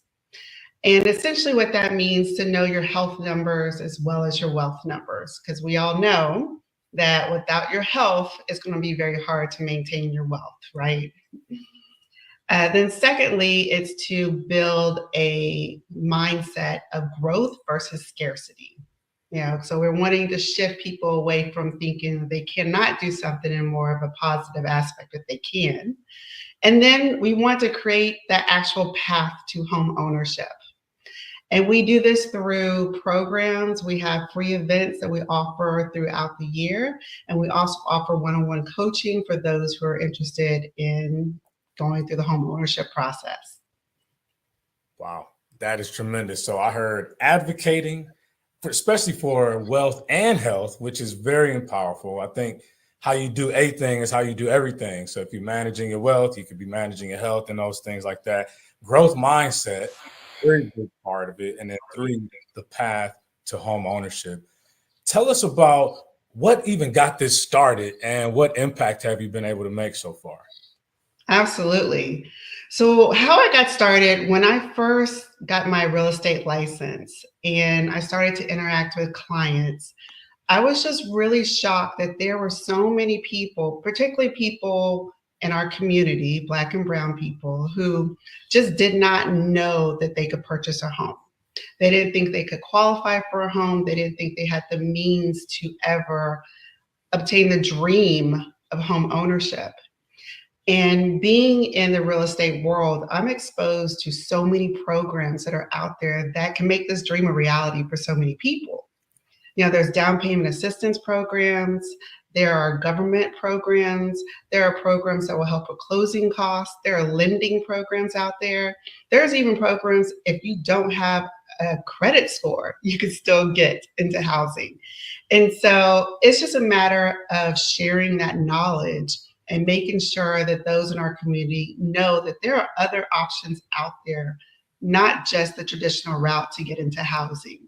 So LEAP was really inspired to provide that free education to make sure that we're promoting that there is truly an opportunity to create generational wealth through housing, and we can help you get there.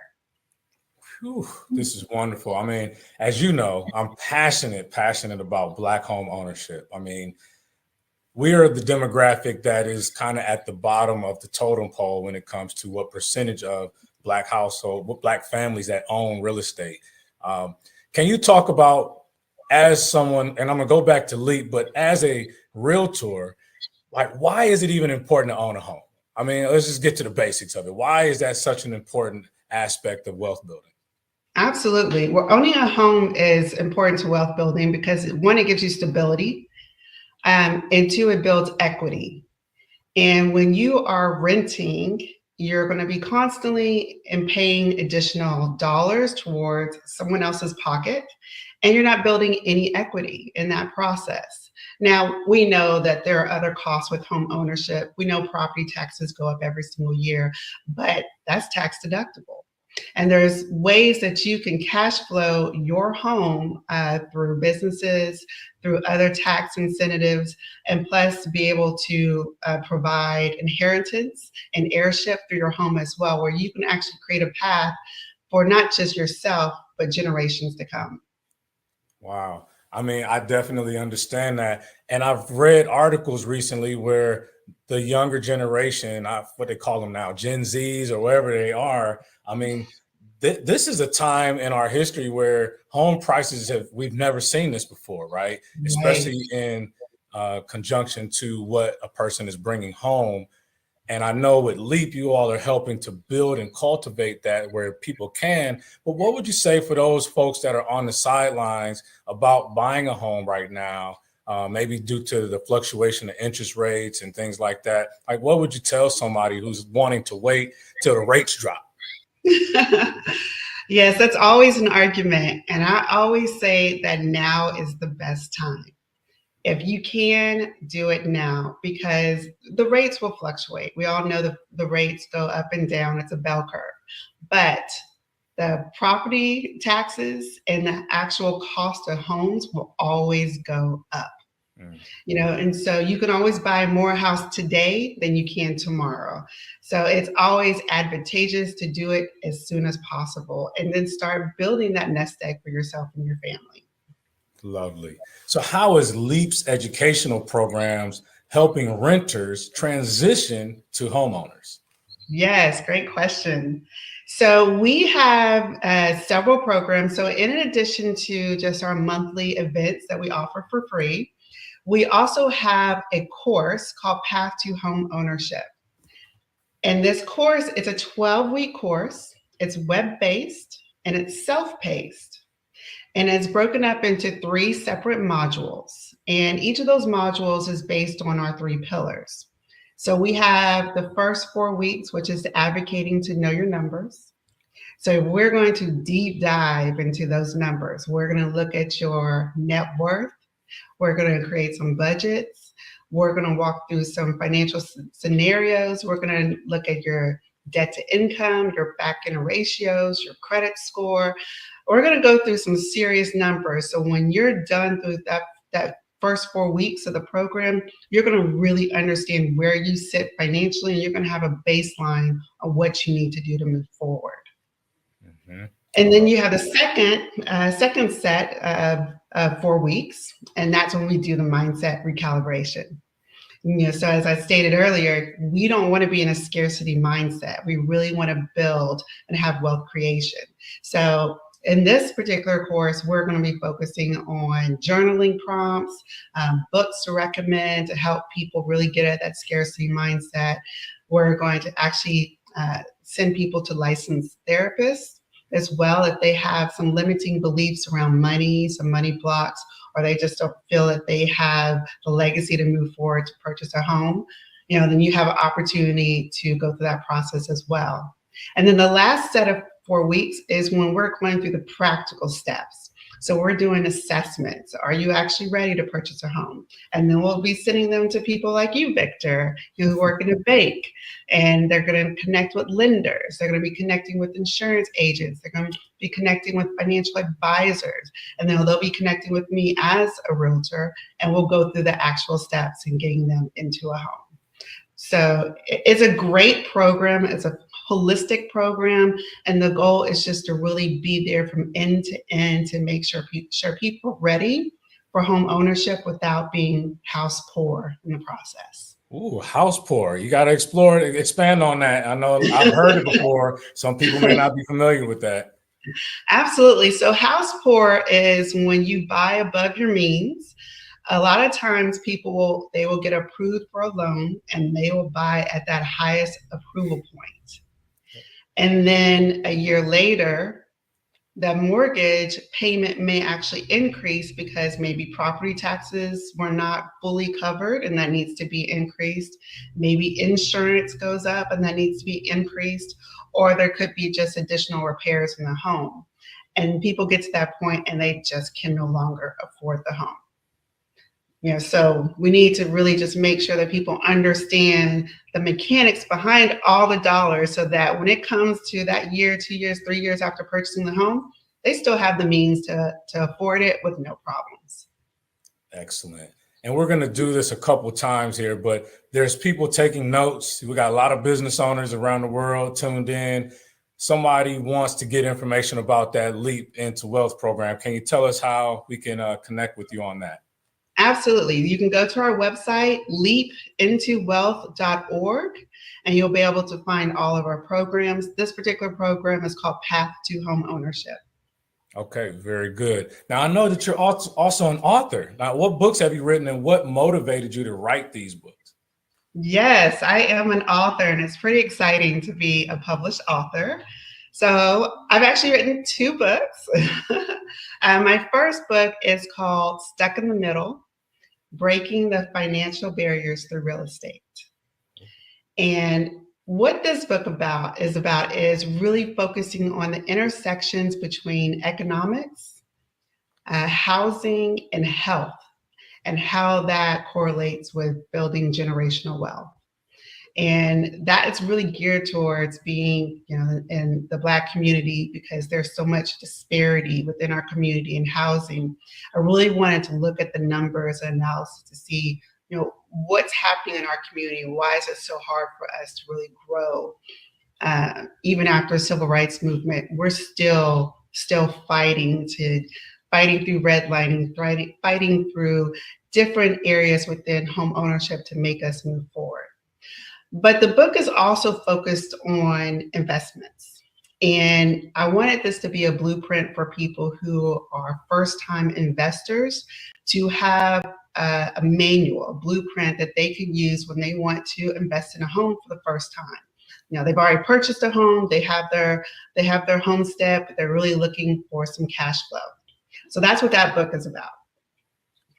And then I have a second book.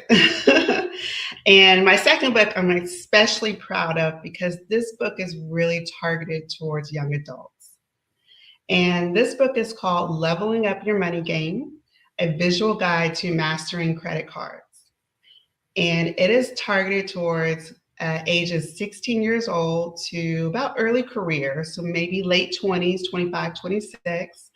And it is targeted around credit cards. How can young adults learn to utilize credit cards, how to get their first credit card, how to build and stack credit cards, how to use them effectively, how to navigate and deal and respond to fraud, and then how to move forward, in life and build generational wealth. Okay. Very good. I love this, especially you're dealing with young people.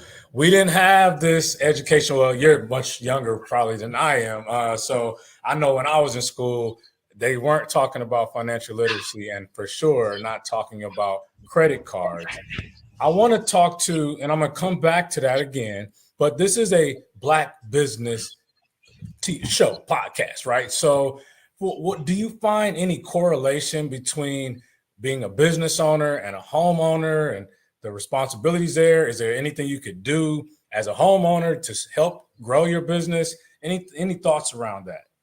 Oh, sure. As a homeowner, just to be able to manage a home is similar to running a business.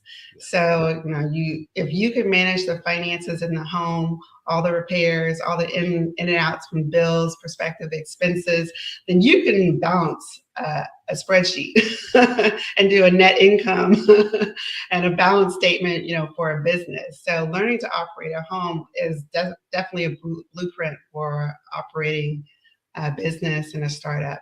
And plus, once you have a home, you have a base to start a business. You can use your home base to start a sole proprietorship or LLC and run it out of your home and then use your home as a tax deduction as well. Absolutely. And I would assume they could leverage some of their equity if they have equity, to be able to invest in their business, grow their business, and things like that. So that is absolutely. Okay. So on the credit card piece, why do you think it's so important for young people to really understand about credit card management? Victor, that's a good question. So we're in a digital age, and we are entering a cashless society. And the fact that paper money is not tangible, people don't carry paper anymore, and they don't see that paper leaving their hands, leaving their pockets. All they see is this digital currency. And it's hard to quantify sometimes. And we've grown up with the saying that cash is king, right? But now credit is queen. And we have to focus. We have to be able to focus on making sure we can maneuver around credit and still be productive and build that wealth. And there's a study out there, US News, they did a poll this year where essentially it stated that over 50% of Americans are in credit card debt today. And of that 50%, 42% are college students. Can you believe that? 42% are college students. And of that 42%, over half of those expenses are for non-essential items. So these young adults are entering college before they even graduate. They are already in debt, and a large amount of debt, and they don't know what to do. And they don't even have jobs yet to cover those expenses. Wow. So that's why I think it's so vital. It's so important before, they step foot, onto a college campus, or before they start their careers after graduation, that they start to learn and how to mitigate those risks. And I'll tell you a quick story. When I first graduated from high school and I went off to college and I went to activity fair, and first couple of weeks they had banks just lined up on the campus, and you got to walk to each table, and I got to sign up for checking accounts and savings accounts, and I got to sign up for a credit card. And I signed up for about 3 different credit cards in exchange for pizza and a t-shirt. And it was not a good financial decision, and it took a number of years for me to pull myself out of that bad decision as well. And so I just really want to be able to pay it forward, to let young adults know that, hey, it's okay if you get into debt, because we can work around it and we can get you out of it. But also, I want to start as young as possible to prepare people for these conversations so they don't go into debt over a piece of pizza. Yeah. Oh, wow. That's powerful. Very, very powerful.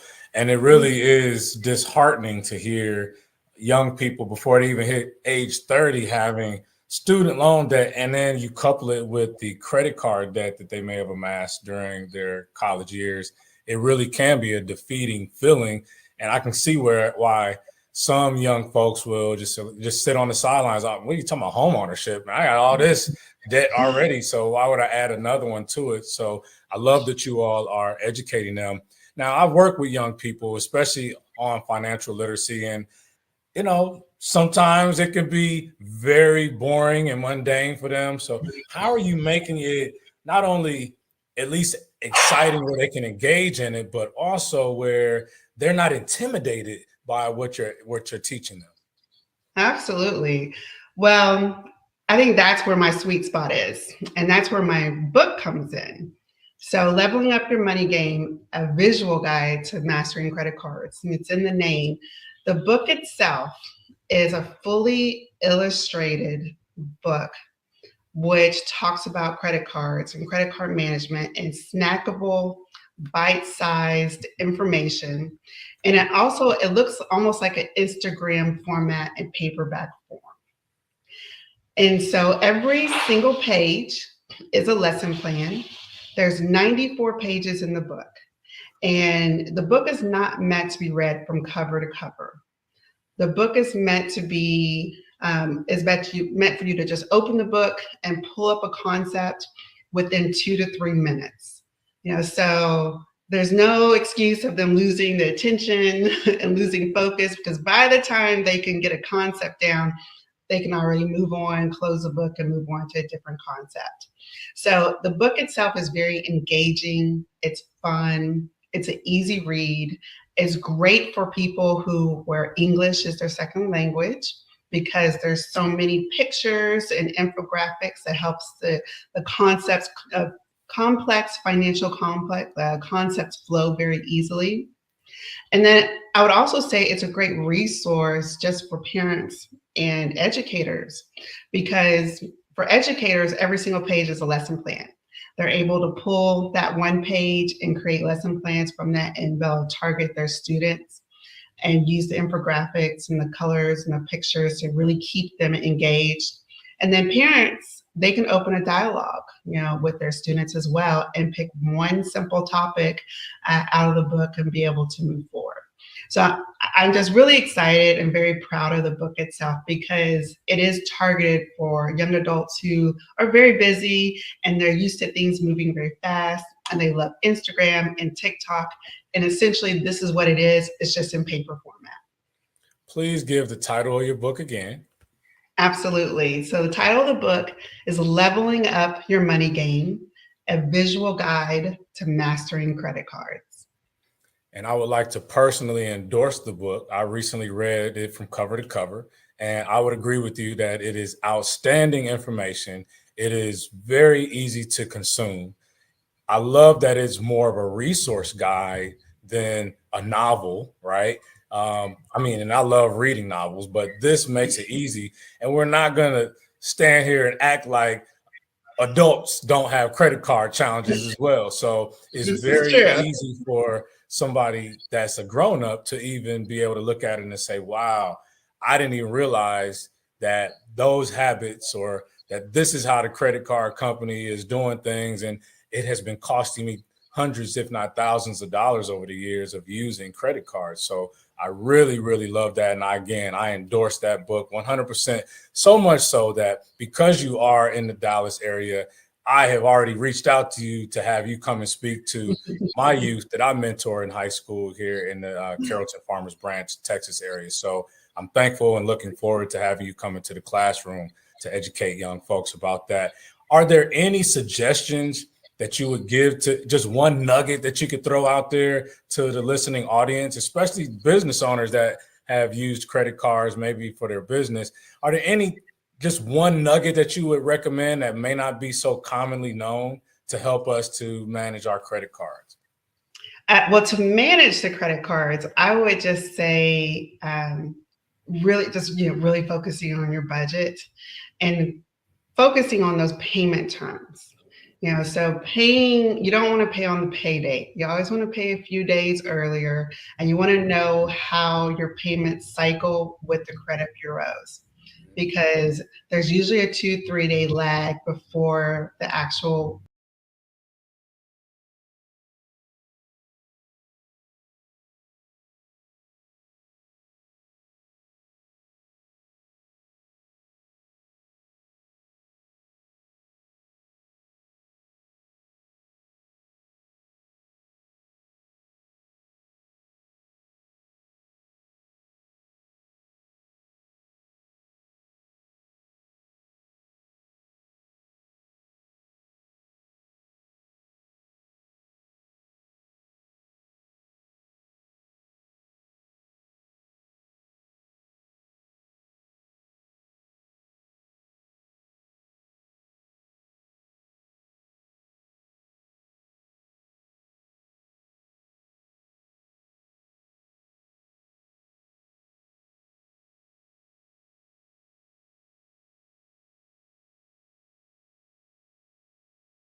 It's time for you to start bossing in social media.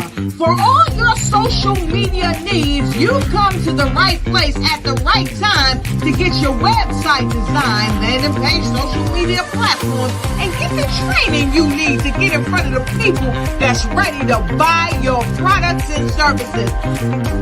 Let me train you with StreamYard, Zoom, Clubhouse, and much more. And let me help you get your virtual professionals, not assistants, because assistants can only assist you, but the virtual professionals can give you that professional flavor that you need to expand your reach and increase your revenue. Jump on in and get in where you fit in and start bossing today.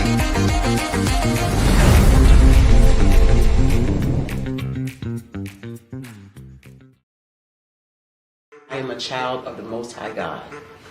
He has gifted me in ways that I could not even imagine and didn't know.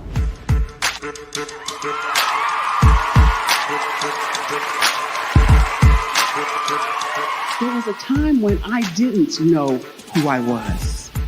I listened to other people tell me who I should be, what I should do. I listened to people telling me that I should be a boutique owner, that I should be a construction manager, that I should be a laborer. Have you ever felt like you should do something else, be something else, go somewhere else, be wherever you wanted to be, and you felt like you were in a box? Anybody in the room? And you couldn't get out. Anybody in the room? And you kept trying to go and go and you couldn't get out. Anybody in the room? But let me tell you, you need to rock the box. Rock the box.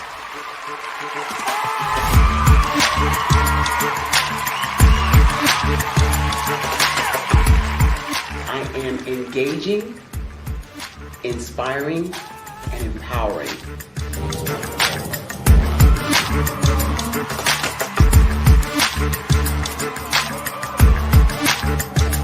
I would give you everything I know. Just by touching you, if I could, by osmosis, give you every single thing I've learned, I've gone through, I know I would. We know that's not possible, but as it is possible, I love to share information with people. Some of you out there, people have told you that you can't be, you can't have, you can't do. But I will tell you, like Kingston said, you can, you must, and you will. If it's to be, it's going to be me. You got to say it. If it's to be, it's going to be. If it's to be, it's going to be. If it's to be, it's going to be.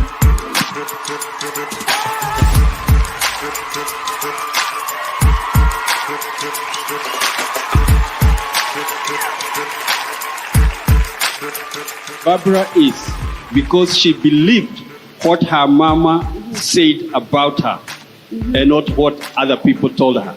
Every day you wake up, when you're in a situation, it's your choice whether it's an advantage or the disadvantage. She gained her confidence and her life, and now she is a testimony.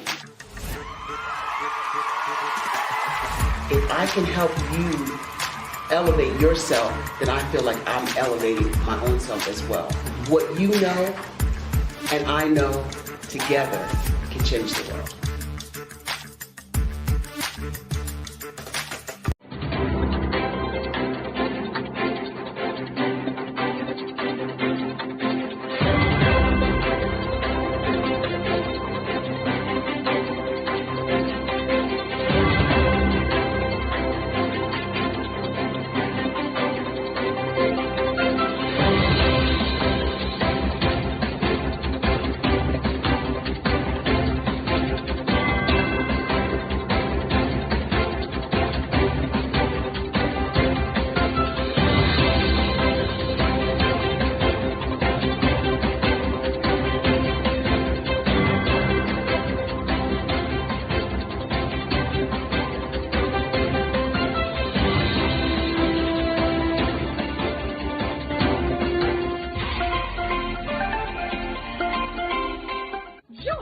Dr. Eric Kelly III and a host of phenomenal speakers from all around the globe for this 7-day virtual event that you don't want to miss. The mission of the Black Business Expo is to raise scholarship money from kids all the way from high school, all the way from college. The Black Business Olympics is one of the largest Black business showcases in the world. It is an opportunity for businesses and companies to showcase their businesses globally. We are going to be giving away laptops up to $5,000 away to students. Again, I'm Olivia Appleberry, the founder of 2 Cents Finance and one of the speakers for the expo. I am so excited to see you there. For more info, go to www.blackbusinessexpousa.com or call 919-308-9090 and hope to see you there. I am Black business. From the moment I wake until the time I sleep. Yes, I am Black business. I am Black business. Tell me, are you Black business? I am Black business. Do you support Black businesses? Listen, I support Black business because I am Black business. Black Business Expo, one of the largest business showcases in the history of Black business in the world. The world! Sign up today at www.blackbusinessexpousa.com or call 919-308-9090. I am Black business. I am Black business. From the moment I wake until the time I sleep, I am Black business. I am Black business. Are you Black business? I am Black business. Do you support Black businesses? I support Black business because I am Black business. Black Business Expo, one of the largest business showcases in the history of Black America in North Carolina.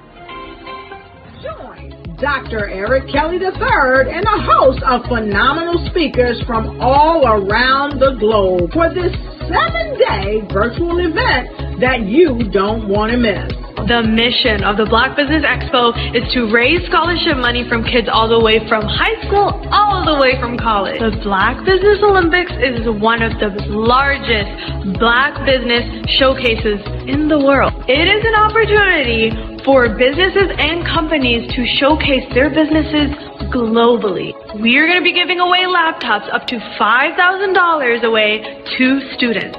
Again, I'm Olivia Appleberry, the founder of 2 Cents Finance and one of the speakers for the expo. I am so excited to see you there. For more info, go to www.blackbusinessexpousa.com or call 919-308-9090 and hope to see you there.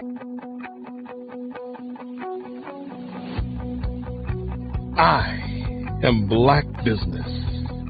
From the moment I wake until the time I sleep. Yes, I am Black business.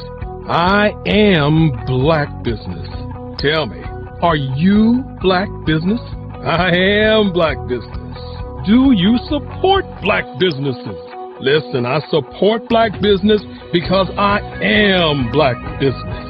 Black Business Expo, one of the largest business showcases in the history of Black business in the world.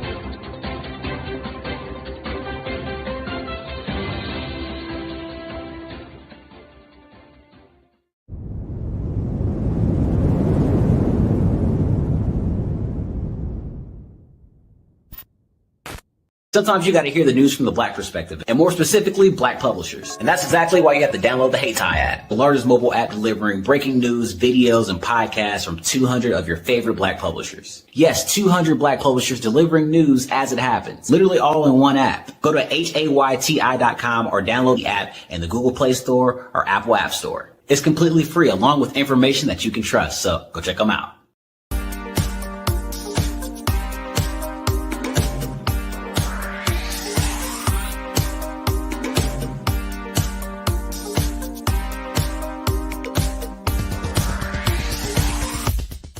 I grew up in Flint, Michigan during the 60s, and as a child, I can remember the civil rights movement. I remember our family huddling around our small black and white TV, and we'd watch all of the things that were going on in Alabama and Mississippi. Some of my older cousins were active in the movement, and each week we would have a large Sunday dinner with the extended family, and they would come back and tell us about all of the things that they had seen and done. As a child of about 8 or 9 years old, I always wanted to grow up and be a part of the movement, but by the time I became of age, it was all over. All of the marching was done.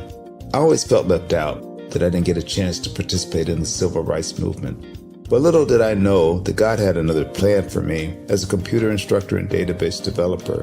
But even then, it bothered me that I didn't see many people of color in my classes. That is when journalist Dr. John Ray introduced me to Dr. Joel Dudley Sr. and Dr. Eunice Dudley of Dudley Products, who had been mentored by the millionaire S.B. Fuller. Through Dr. Dudley, I was introduced to Dr. Lafayette Jones, past Vice President of Marketing for John H. Johnson of Johnson Publishing, and his wife, Sandra Miller Jones, who was the Vice President at Quaker Oats, and together they created SMSI, a national marketing firm. Dr. George C. Frazier of FrazierNet and the Power Networking Conference, Dr. Jackie Mayfield of ComproTax, founder of the largest Black-owned income tax service, and even billionaire Michael B. Roberts. They all believe that the way to close the wealth gap is through entrepreneurship, because we as a people had to overcome slavery, and secondly, obtain our civil rights to be able to eat in any restaurant or stay at any hotel that we wanted. But the third piece is economic equality. And now I am also convinced that we must become entrepreneurs, and to do so we must embrace technology and a strategy of global networking. That is why I created Every.Black, to use my vast experience as a computer instructor to teach entrepreneurs how to use technology and artificial intelligence in business. Every.Black members are listed in our online website directory, promoted in our digital newsletter, on our social media, and on our podcast. And we also conduct weekly virtual mastermind meetings where we read positive books, learn from the experts, while networking with like-minded individuals from around the world, educating them about every aspect of becoming a successful entrepreneur. That is what Every.Black is all about. Just go to www.every.black to take the AI and tech classes you need, to register for our mastermind meetings, and to join the Every.Black family. Visit us at www.every.black and sign up today. Just go to every.black, every.black. No .com, no .net, just every.black. .black is the new .com.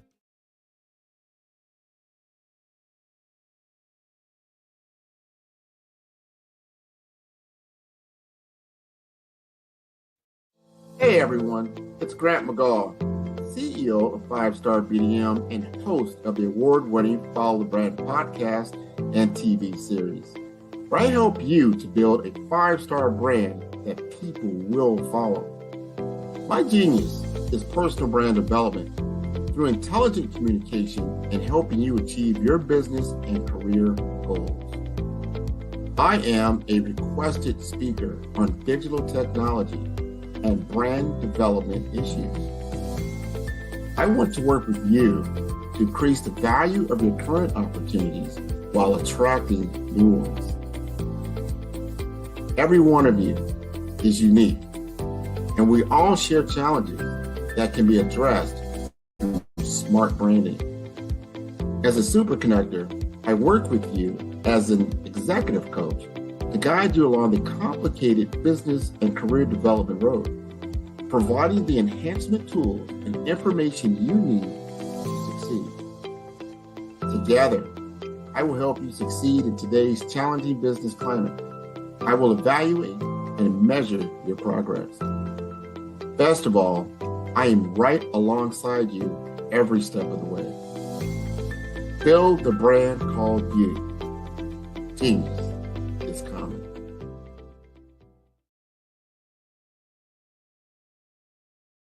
Five-star. Every speaker has a moment where their words can spark inspiration, drive change, and transform lives. But what happens after the applause fades? With 5-star BDM, your voice doesn't have to fade.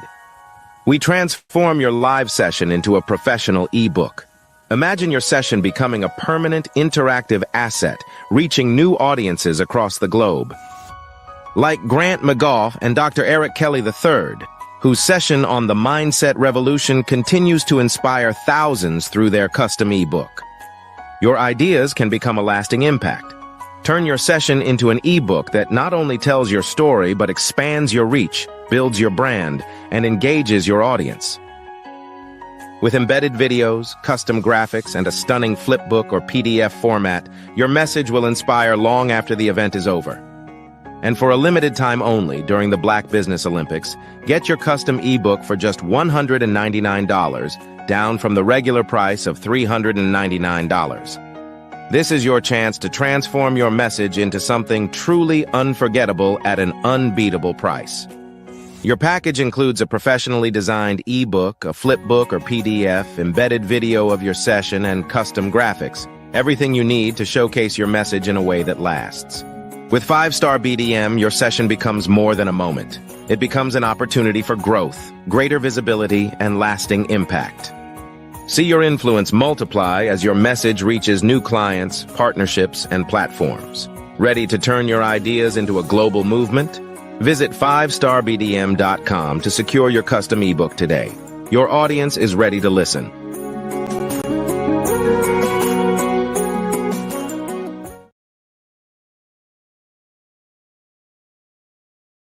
Five-Star BDM, Brand Development Masters, is a professional consulting and advisory group keenly focused on business development services for the small to mid-sized business and entrepreneurs. Although every business is unique, they often share business development challenges that can be addressed through smart branding. Services include process improvement and operations, digital strategy and transformation, business intelligence, digital marketing, and personal branding.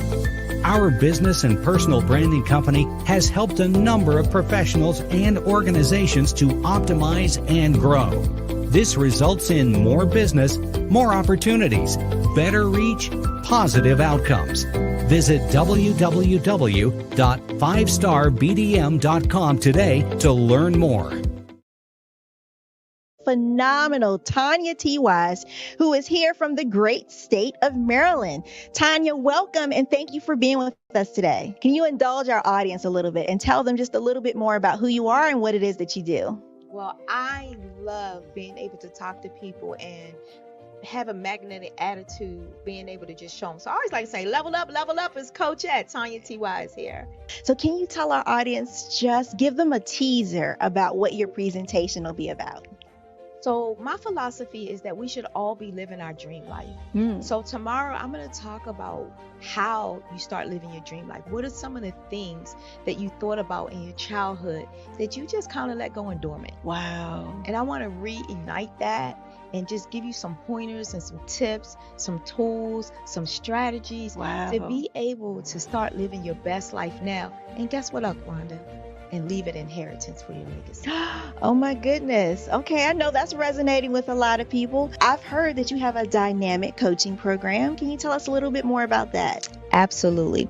So our coaching program help people that have the lack of time, that lack strategies, and lack the confidence to go after their dream life. So we help them implement tools, we help them implement strategies, as well as give them resources so that they can live their best life now and leave that inheritance. Wow. Oh, I love that. I love the leave the inheritance part. Listen, you are dropping some major nuggets, and I know a lot of what you're saying is resonating with a lot of people, but I think we're all curious. How did you even make this transition into the speaking and coaching arena? What's the story behind this? So I started out in finance, and I realized that a lot of people don't necessarily go after their dream life because of the lack of finances or the education behind finances. But it wasn't until I lost my firstborn, my only son, that life changed for me. And where I was going after it all, living the corporate life, hit my 6-figure income and living in my dream house with my dream man, driving my dream car. I nearly lost it all when I lost my son. And so I realized it only takes one financial catastrophe that can change your entire life. That's what made me start All New Beginnings. because no matter what's going on in life, there's a new beginning. And because of that, we develop a program called Wise Minded. My little slogan is, don't just dream it, let's live it. If they want to connect with you or work with you, what is the best ways for them to be able to do that? Well, for my social media guru, you can connect with me on every single social media platform as Tanya T. Wise.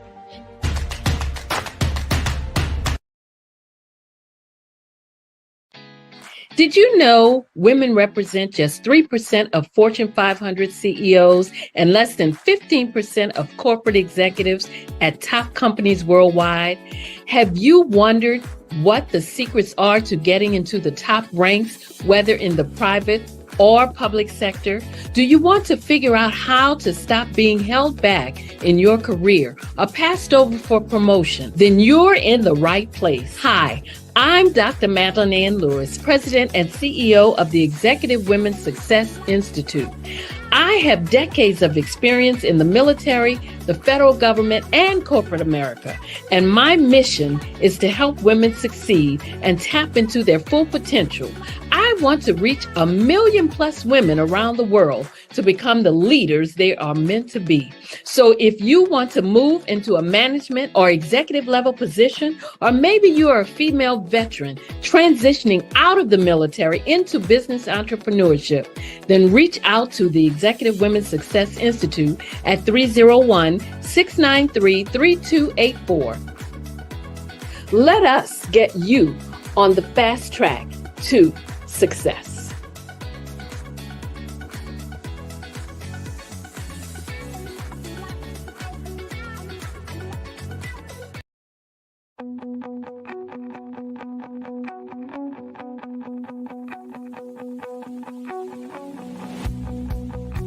I am Black business. From the moment I wake until the time I sleep. Yes, I am Black business. I am Black business. Tell me, are you Black business? I am Black business. Do you support Black businesses? Listen, I support Black business because I am Black business. Black Business Expo, one of the largest business showcases in the history of Black business in the world. The world. Sign up today at www.blackbusinessexpousa.com or call 919-308-9090. I am Black business.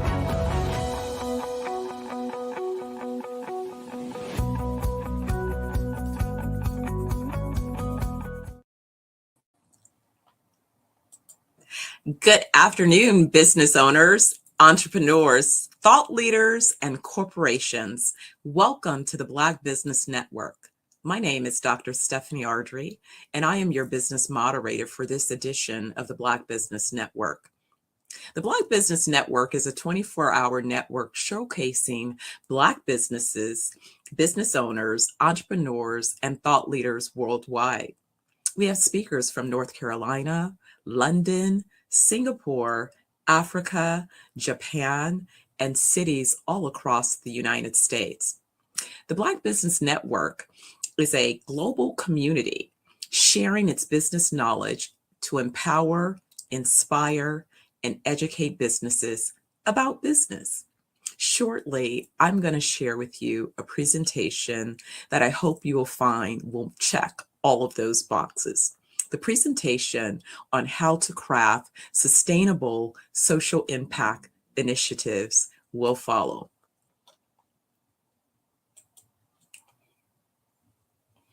All right. So for those of you who have joined this afternoon, I want to talk to you about how to create sustainable impact initiatives. But before that, I'll share with you a little brief bio on myself. So as I mentioned, I am Dr. Stephanie Ardrey, and I'm the founder and CEO of Zeniverse Wellness Group, which is a global wellness organization that I formed to be able to deliver wellness 1 week at a time through MediSpa Tels, which is a unique asset class that I created to not only indicate a different type of experience, an experience that's designed using my background as a real estate developer. So a physical space that is also programmed to deliver unique experiences. These locations are planned for the Caribbean, Italy, and Africa currently, with current locations opening in Jamaica as early as January of 2025, with Italy following and our African markets soon thereafter. We also, in our initiative, occupy the farming space, really wanting to contribute significantly to the Food as Medicine initiative, providing perishable and non-perishable meal kits, tinctures, and tonics, which support our various wellness protocols. Along this journey, as a real estate developer, I was initially introduced to the idea of typically representing a brand that had already been established. But when I looked at those brands and their footprint, in particular in Jamaica and other places around the world, what I noticed was that the brands typically focused on their own business and their own sustainable initiatives. I was moved to do something different. And so when I looked at how I wanted to enter the first country of Jamaica in particular, I thought about how I could contribute and really build out a sustainable ecosystem. So the first thing I did was invested in really learning about that community. And so those are some of the things that I want to share with you is when you think about creating a sustainable organization, what that means and what that looks like. Our organization, Organic Farmers Global, is one of those organizations. But first, what I thought about in terms of creating that organization is what were the needs of the community? I set out an intention to work with and develop entrepreneurs and farmers in Jamaica. And I first realized that farming equipment was one of those areas that there was a significant gap. And so there was a need to mechanize many of the farmers by providing them with access to equipment. Then I began to think about how I could make sure that we could execute in a sustainable fashion. So first, I crafted a business plan from the standpoint of if this needed to be a sustainable organization, whether it was for-profit or nonprofit, and I'll touch on that a little bit in a second, what mainly would be the elements that would contribute to its sustainability. In that, I first determined what is the vision for the organization. The initial vision was to train and develop 1 million farmers and entrepreneurs over a decade. That was what I set out to accomplish. And as I began to put together the pieces of the type of organization that would be essential, I looked at, again, where the gaps existed in the marketplace. I realized that it would be great because many of the farmers that I wanted to provide guidance for, the entrepreneurs as well, I recognized that in some of the communities, they lacked access to equipment, training facilities, technology beyond their mobile phones, and really lacked the basic access to the type of information that would be essential and necessary to launch those businesses. So the first thing I did was set out to think about how many farmers would be in a particular marketplace. I became familiar with different organizational associations throughout Jamaica. Remember, that was my first point to see if we could determine a solution. And one of the things I realized was that if I utilized a dealership model where I could identify and provide access to equipment, that in that effort, I could release some of the needs for capital. Now, again, if any of you have heard me speak, you know that I advise organizations and CEOs, founders around developing sustainable organizations. And I began asking a very critical question: who are the customers first? Because without clear understanding of who the customers are, you can spend a lot of time building out a potential organization and opportunity and discover that there's really not a market able to support your initiatives. So first I began to look and see who would be those customers. And I started exploring how then could I create a business model that would support those customers. So I'll tell you a little bit about that next. The next thing I considered was what type of capacity would be essential, not only for our organization, but for these farmers to be participate in an ecosystem and also recognizing the gaps in their particular organizations.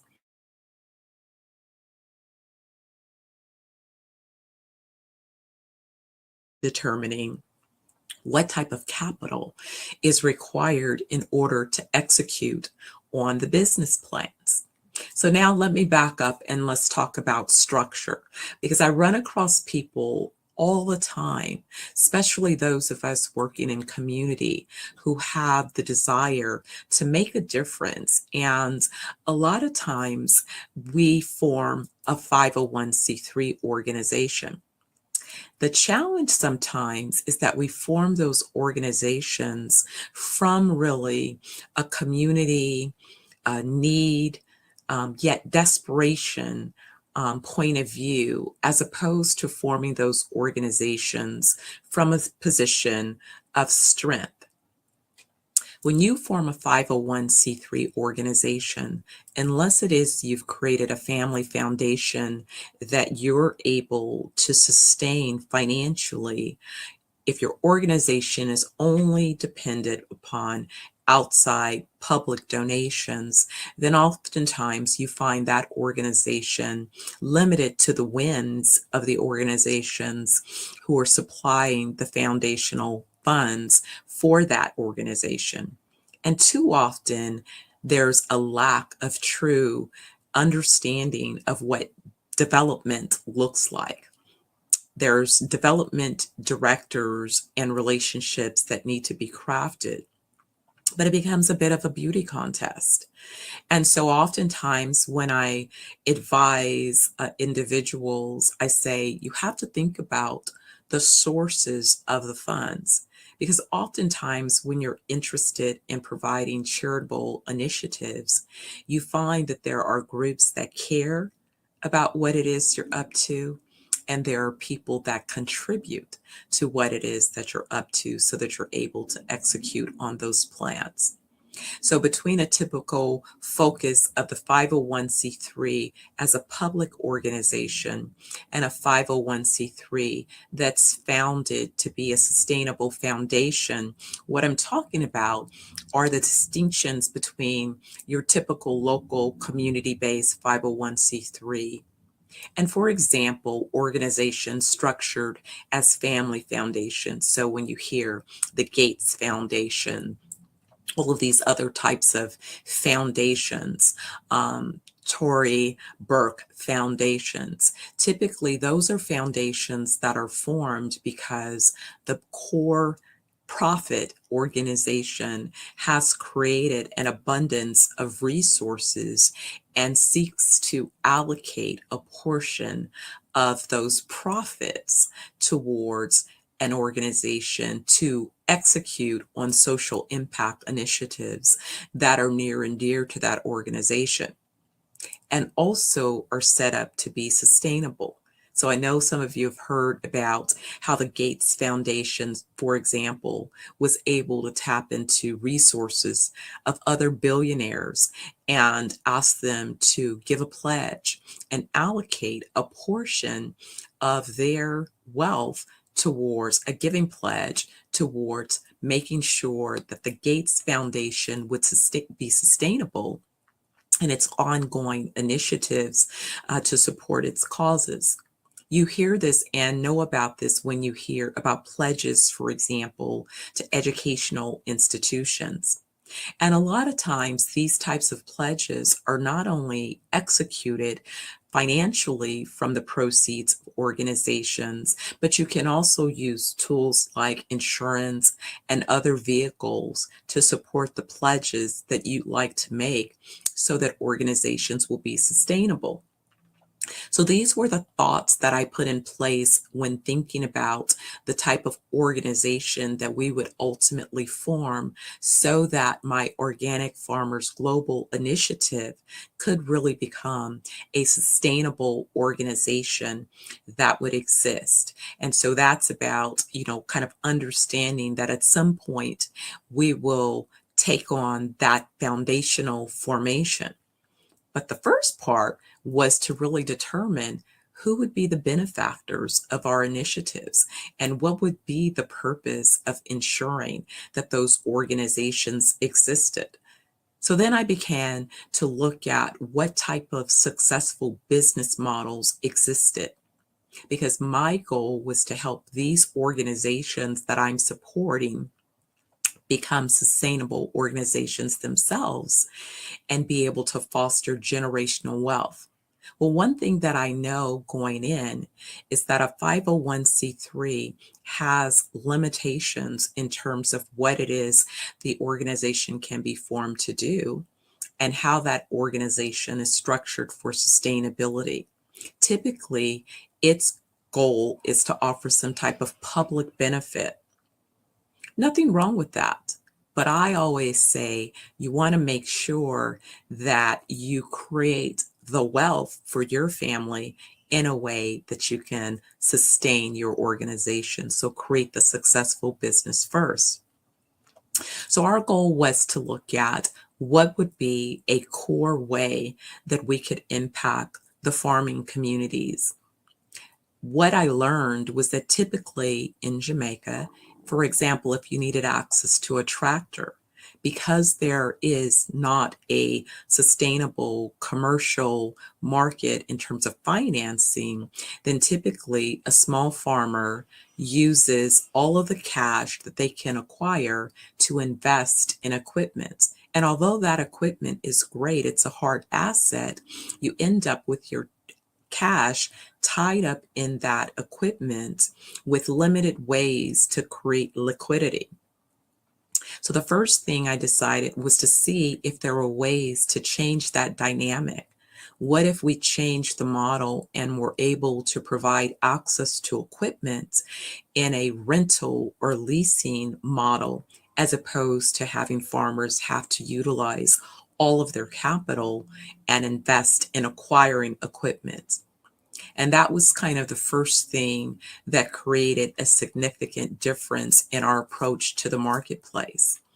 I was able to get enrollment and commitments by other partners. The CEO of Smart Maintenance, for example, Pascal Sharp, joined in on the initiative. His organization provides fleet management and technicians able to maintain equipment. And that became a great conversation for us.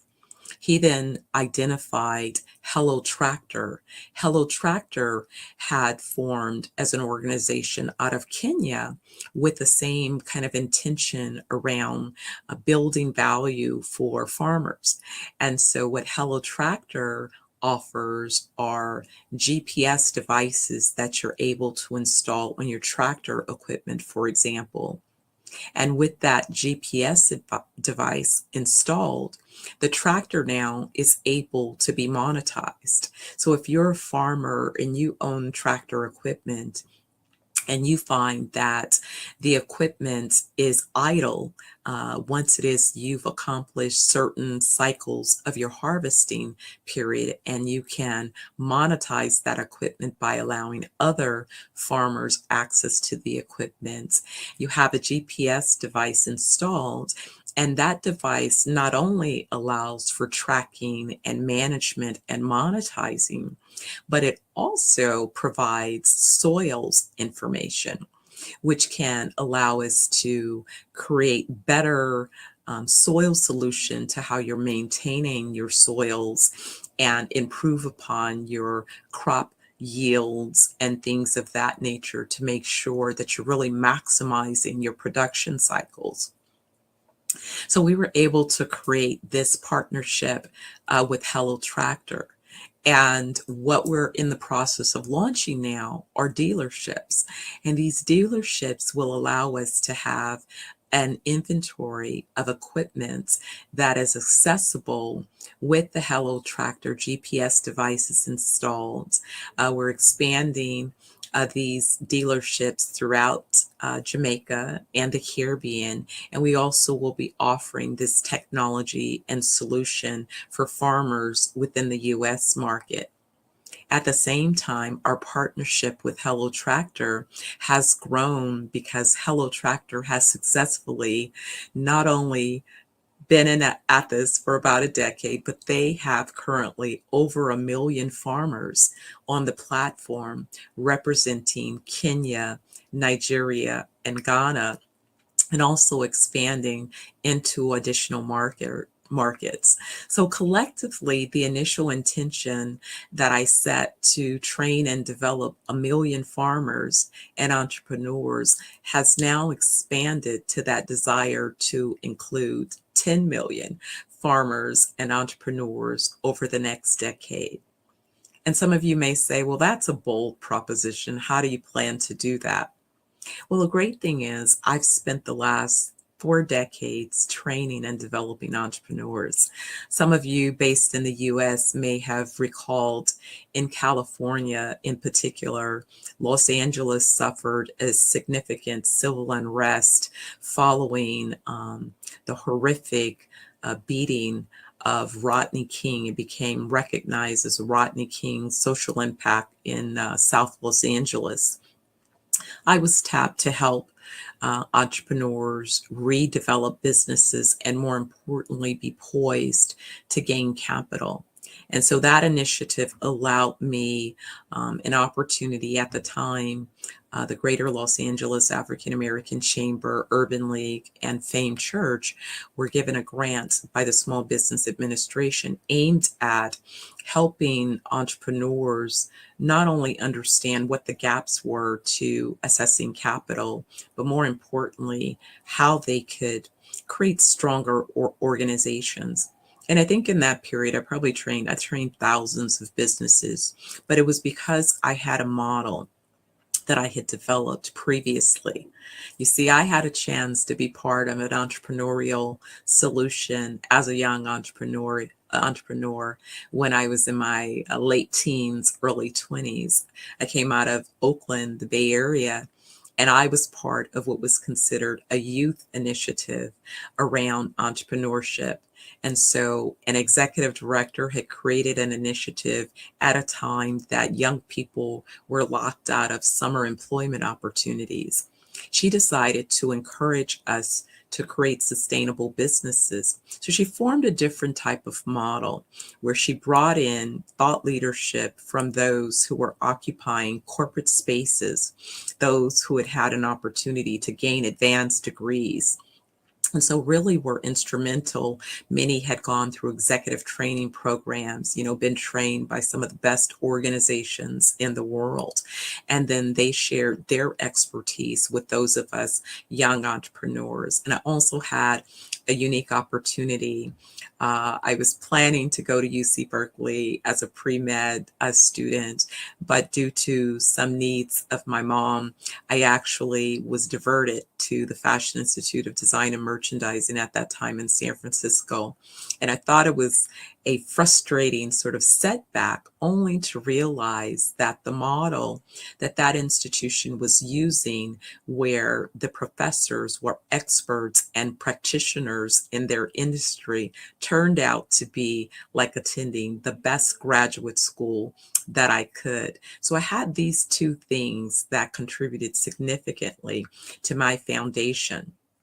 I also had launched my first business at 18 years of age, right out of high school, where I was successful in competing for an RFP and won a contract with the California State Library Association, where my role was to set up the operations for the Second Start adult literacy program that was launched in the Oakland Public Library.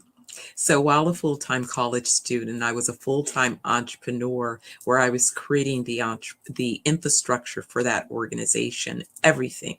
How we would answer the phone, how we would engage with volunteers, how the customer experience would go with our outreach to adult illiterates, what the communication, what the space would be like, all the forms that we needed, that entire process I created. And so I've been at this process of understanding the formation of organizations and interfacing with both nonprofit organizations and for-profit organizations for a long time, multiple decades. And with that, being able to not only continue that execution through startup weekends as a professor at the California State University of Los Angeles, on the adjunct faculty team. I was one of the professors participating in Startup Weekend, and then later introduced Startup Weekend to Los Angeles Southwest College. In fact, that's the only place that Startup Weekend was held in an urban, underrepresented community. And it was my leadership to help make that come to life. So I've been passionate about entrepreneurs and making sure that we contributed to entrepreneurs for a long time. Later, while I was involved with a venture fund out of Orange County, I looked at the surgence again of wanting to create an entrepreneurial ecosystem and recognize the traditional gaps in a lot of those organizations. So I created a sustainable solution, and I decided that I was going to ensure that that solution would be sector agnostic and regionally agnostic, so that you could apply this solution any place you went. And so that became really the thesis that I knew. Based on that thesis, if I could provide access to equipment and training, that I could then train and develop, these 10 million entrepreneurs, because I have a system that I've created and codified, a methodology that I could use, that I could license to other organizations. And really that would focus on making sure that not only did you have a great idea, that you had a great business plan, but when it comes to executing on those business plans, you had the ability to execute. And so the first way of ensuring that execution could be feasible or possible was to make sure that I understood what the gaps were with those organizations. And so I found myself in Jamaica for an extended period of time. Now, let me give you a little bit of insight. I was introduced to Jamaica about 30 years ago. I was still CEO of my advertising and marketing communications agency. And I was looking to move into real estate development, because what I noticed is I had been advising several mayors around the country on economic development opportunities. And what I realized was, after I shared with them these strategies, oftentimes real estate developers would come to the table and be able to execute on the strategies that I suggested and make money. And I was trying to figure out, well, how did they get paid? How are they making money off of my strategies? So I decided I wanted to make money off my own strategies. And I had a colleague, and what they did is they advised the Hyatt company, and they typically developed Hyatt resorts. And so they were working on a Hyatt resort for Jamaica. I had never visited Jamaica at that time, but I had spent time in the Bahamas. I had been a guest when I was, again, CEO of the advertising agency. I had been a guest of the Governor General at that time and his wife, and had taken several trips to the Bahamas and been involved with charitable initiatives. And so I realized I was in love with the islands. And so I had set an intention to make my money in the US and then go and buy islands and develop them. That was a long lead item, a long intention that I set. 30 years later, I'm in Jamaica. I have spent time going to Jamaica, learning about Jamaica. I even had an opportunity to serve on the Economic Council chaired by billionaire Michael Lee Chin in Jamaica for a couple of years, and really get to participate in some of the overall economic development. Well, fast forward, 2020, I was looking at a development possibility in Las Vegas, actually. I was exploring the possibility of developing a casino, and a group had put together about $3.5 billion for that project. And in my gut, I knew that that really wasn't the project that was going to be the best for the legacy that I wanted to leave. But I also found myself struggling with getting access to sufficient capital to execute on my business plans, because by then I developed an outstanding track record as a real estate developer, from having a portfolio of the largest privately held REIT in the nation, where I was on the executive team and I led the development efforts. I had projects that have become known and recognized these days, as far north as San Buenaventura, as far south as the Block at Orange. And our asset class was luxury apartments. And in fact, we exited this REIT where we had over 99,000 doors, a privately traded REIT, and sold it to a publicly traded company. And through that experience, I now was putting together the pieces of the puzzle of what I hoped to execute in my own business plans. And I say this because a lot of times people think that along your journey, that you have all of the expertise you need. There have been times that I recognized that to play at the level that I want to play, that I had to go and gain additional experience and expertise. And so I spent a lot of time investing in both, getting the experience and developing my expertise.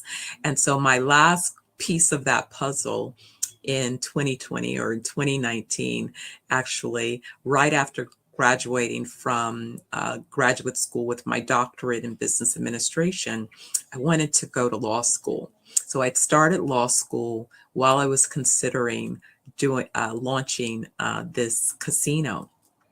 And right prior to COVID, I really had decided that, unfortunately, I was not going to proceed. And so a friend of mine was headed to Jamaica for a month. And although I had spent time in Jamaica, I really had never spent more than 2 weeks at a time.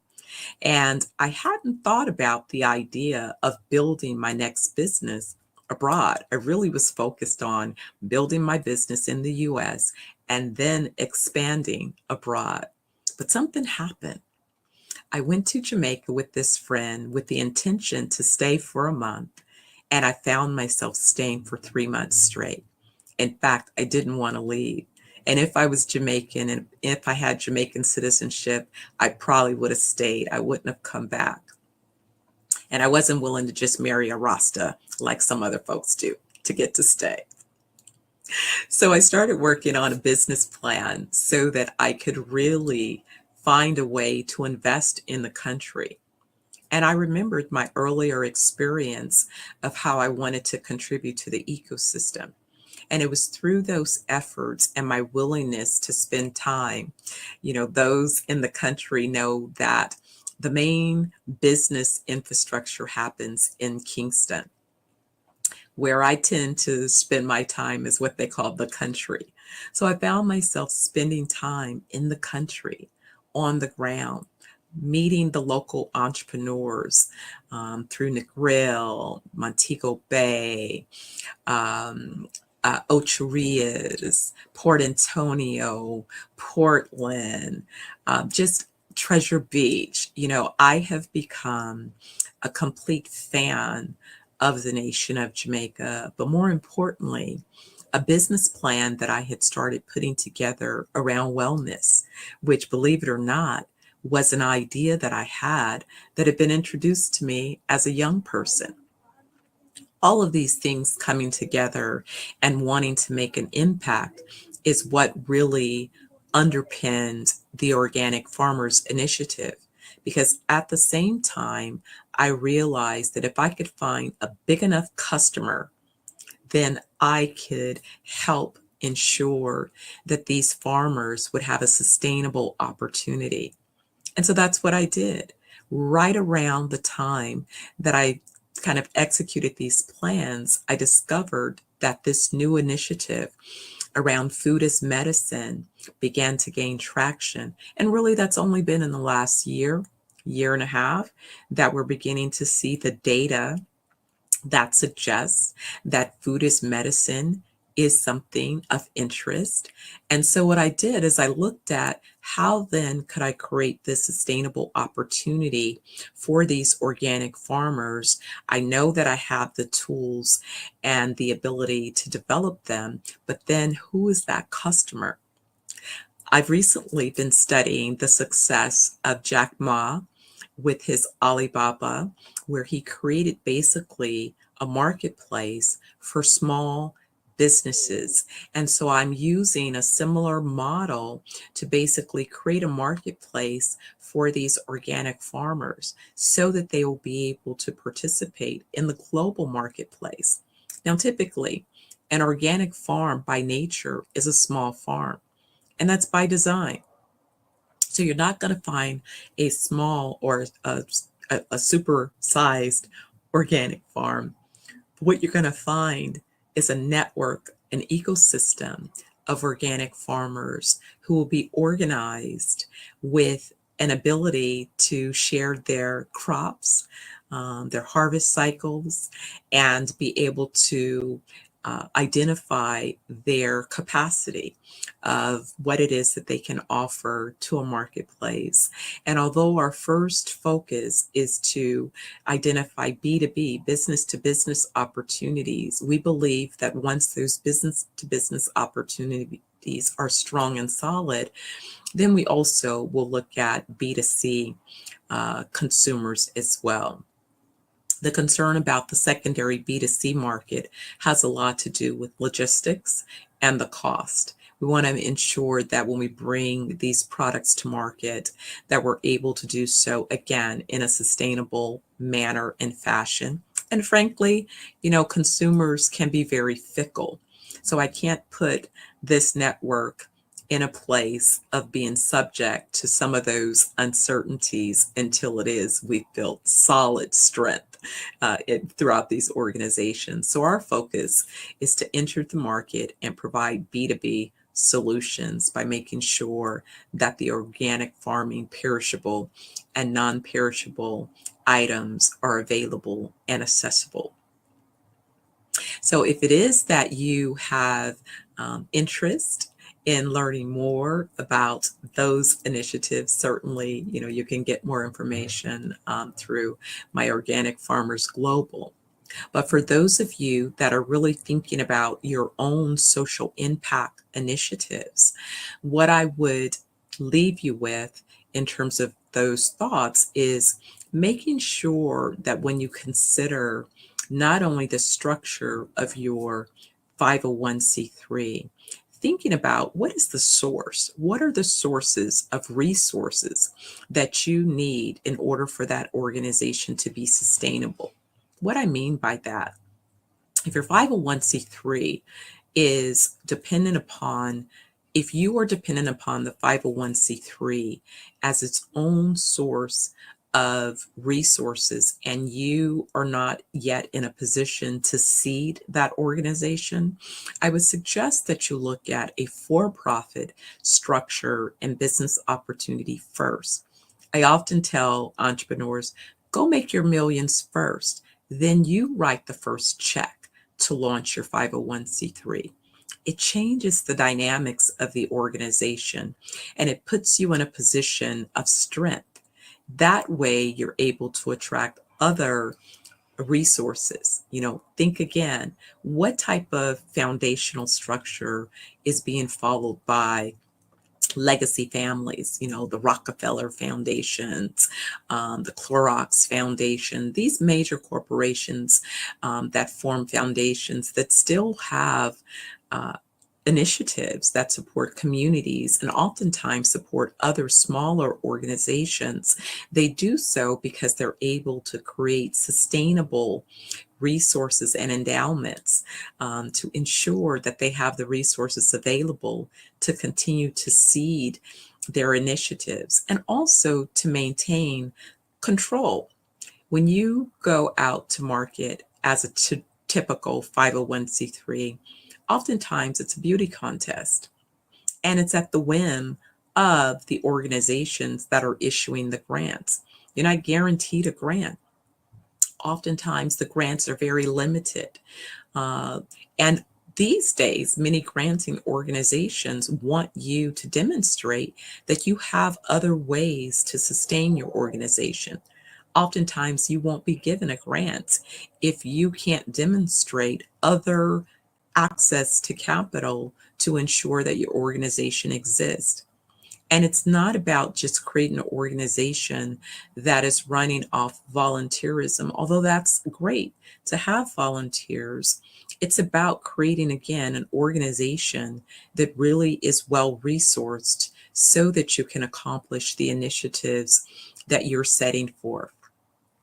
So when you're thinking about how to create an organization that delivers sustainable impact, make sure that you look at not only the vision of that organization, its mission, what you believe it can truly accomplish, but really think about who or how do you plan to resource that organization?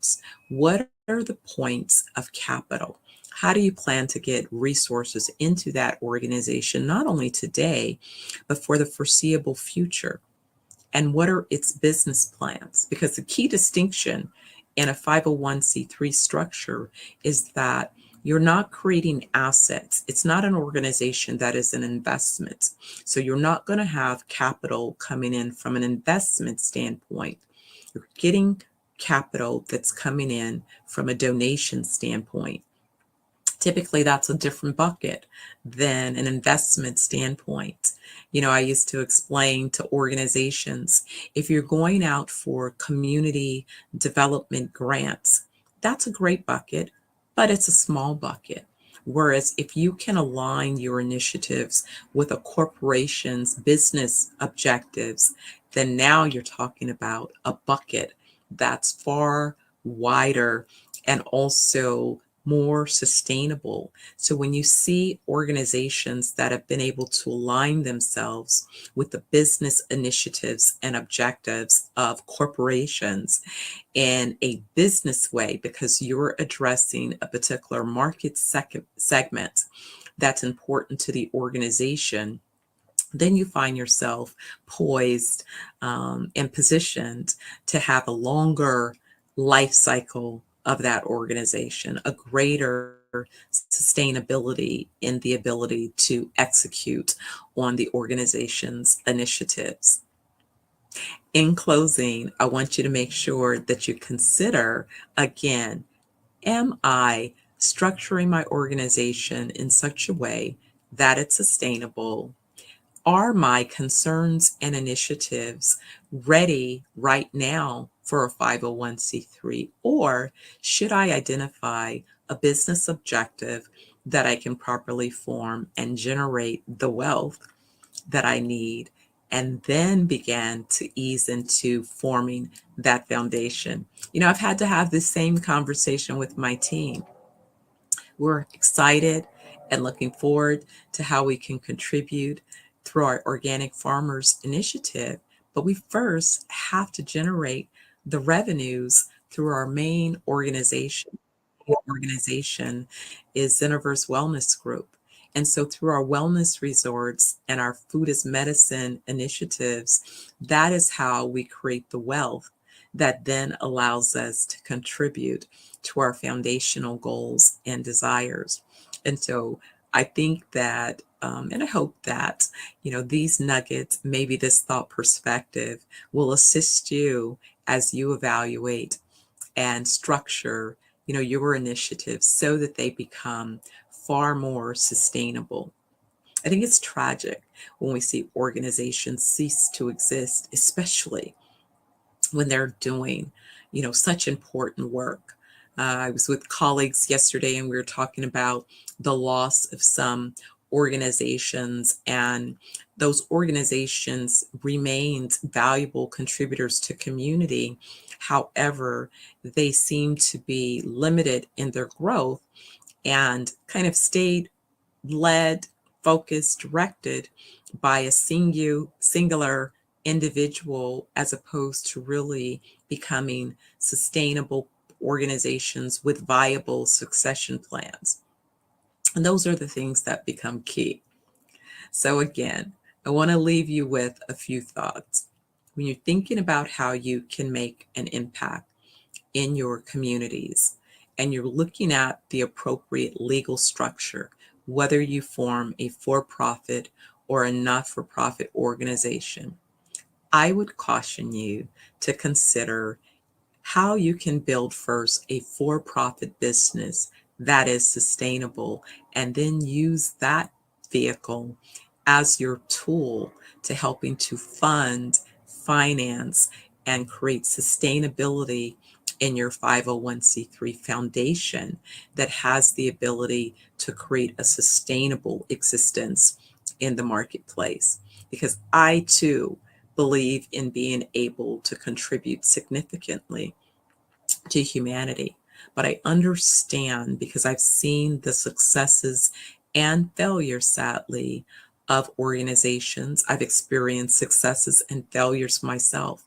None of us exist in business without those things. And it's oftentimes shifts in the marketplace. You may have customers today, and then those customers are no longer here tomorrow. So Hello, Dr. Audrey. Thank you so much for sharing all this great information with us today. We definitely appreciate you being here. Just for the audience, can you share with them how they can get in contact with you? Absolutely. So you can get more information about the Organic Farmers Initiative at www.organicfarmersglobal.com. All right. Thank you so much. Genius is common, and we'll see you on the other side. Thank you.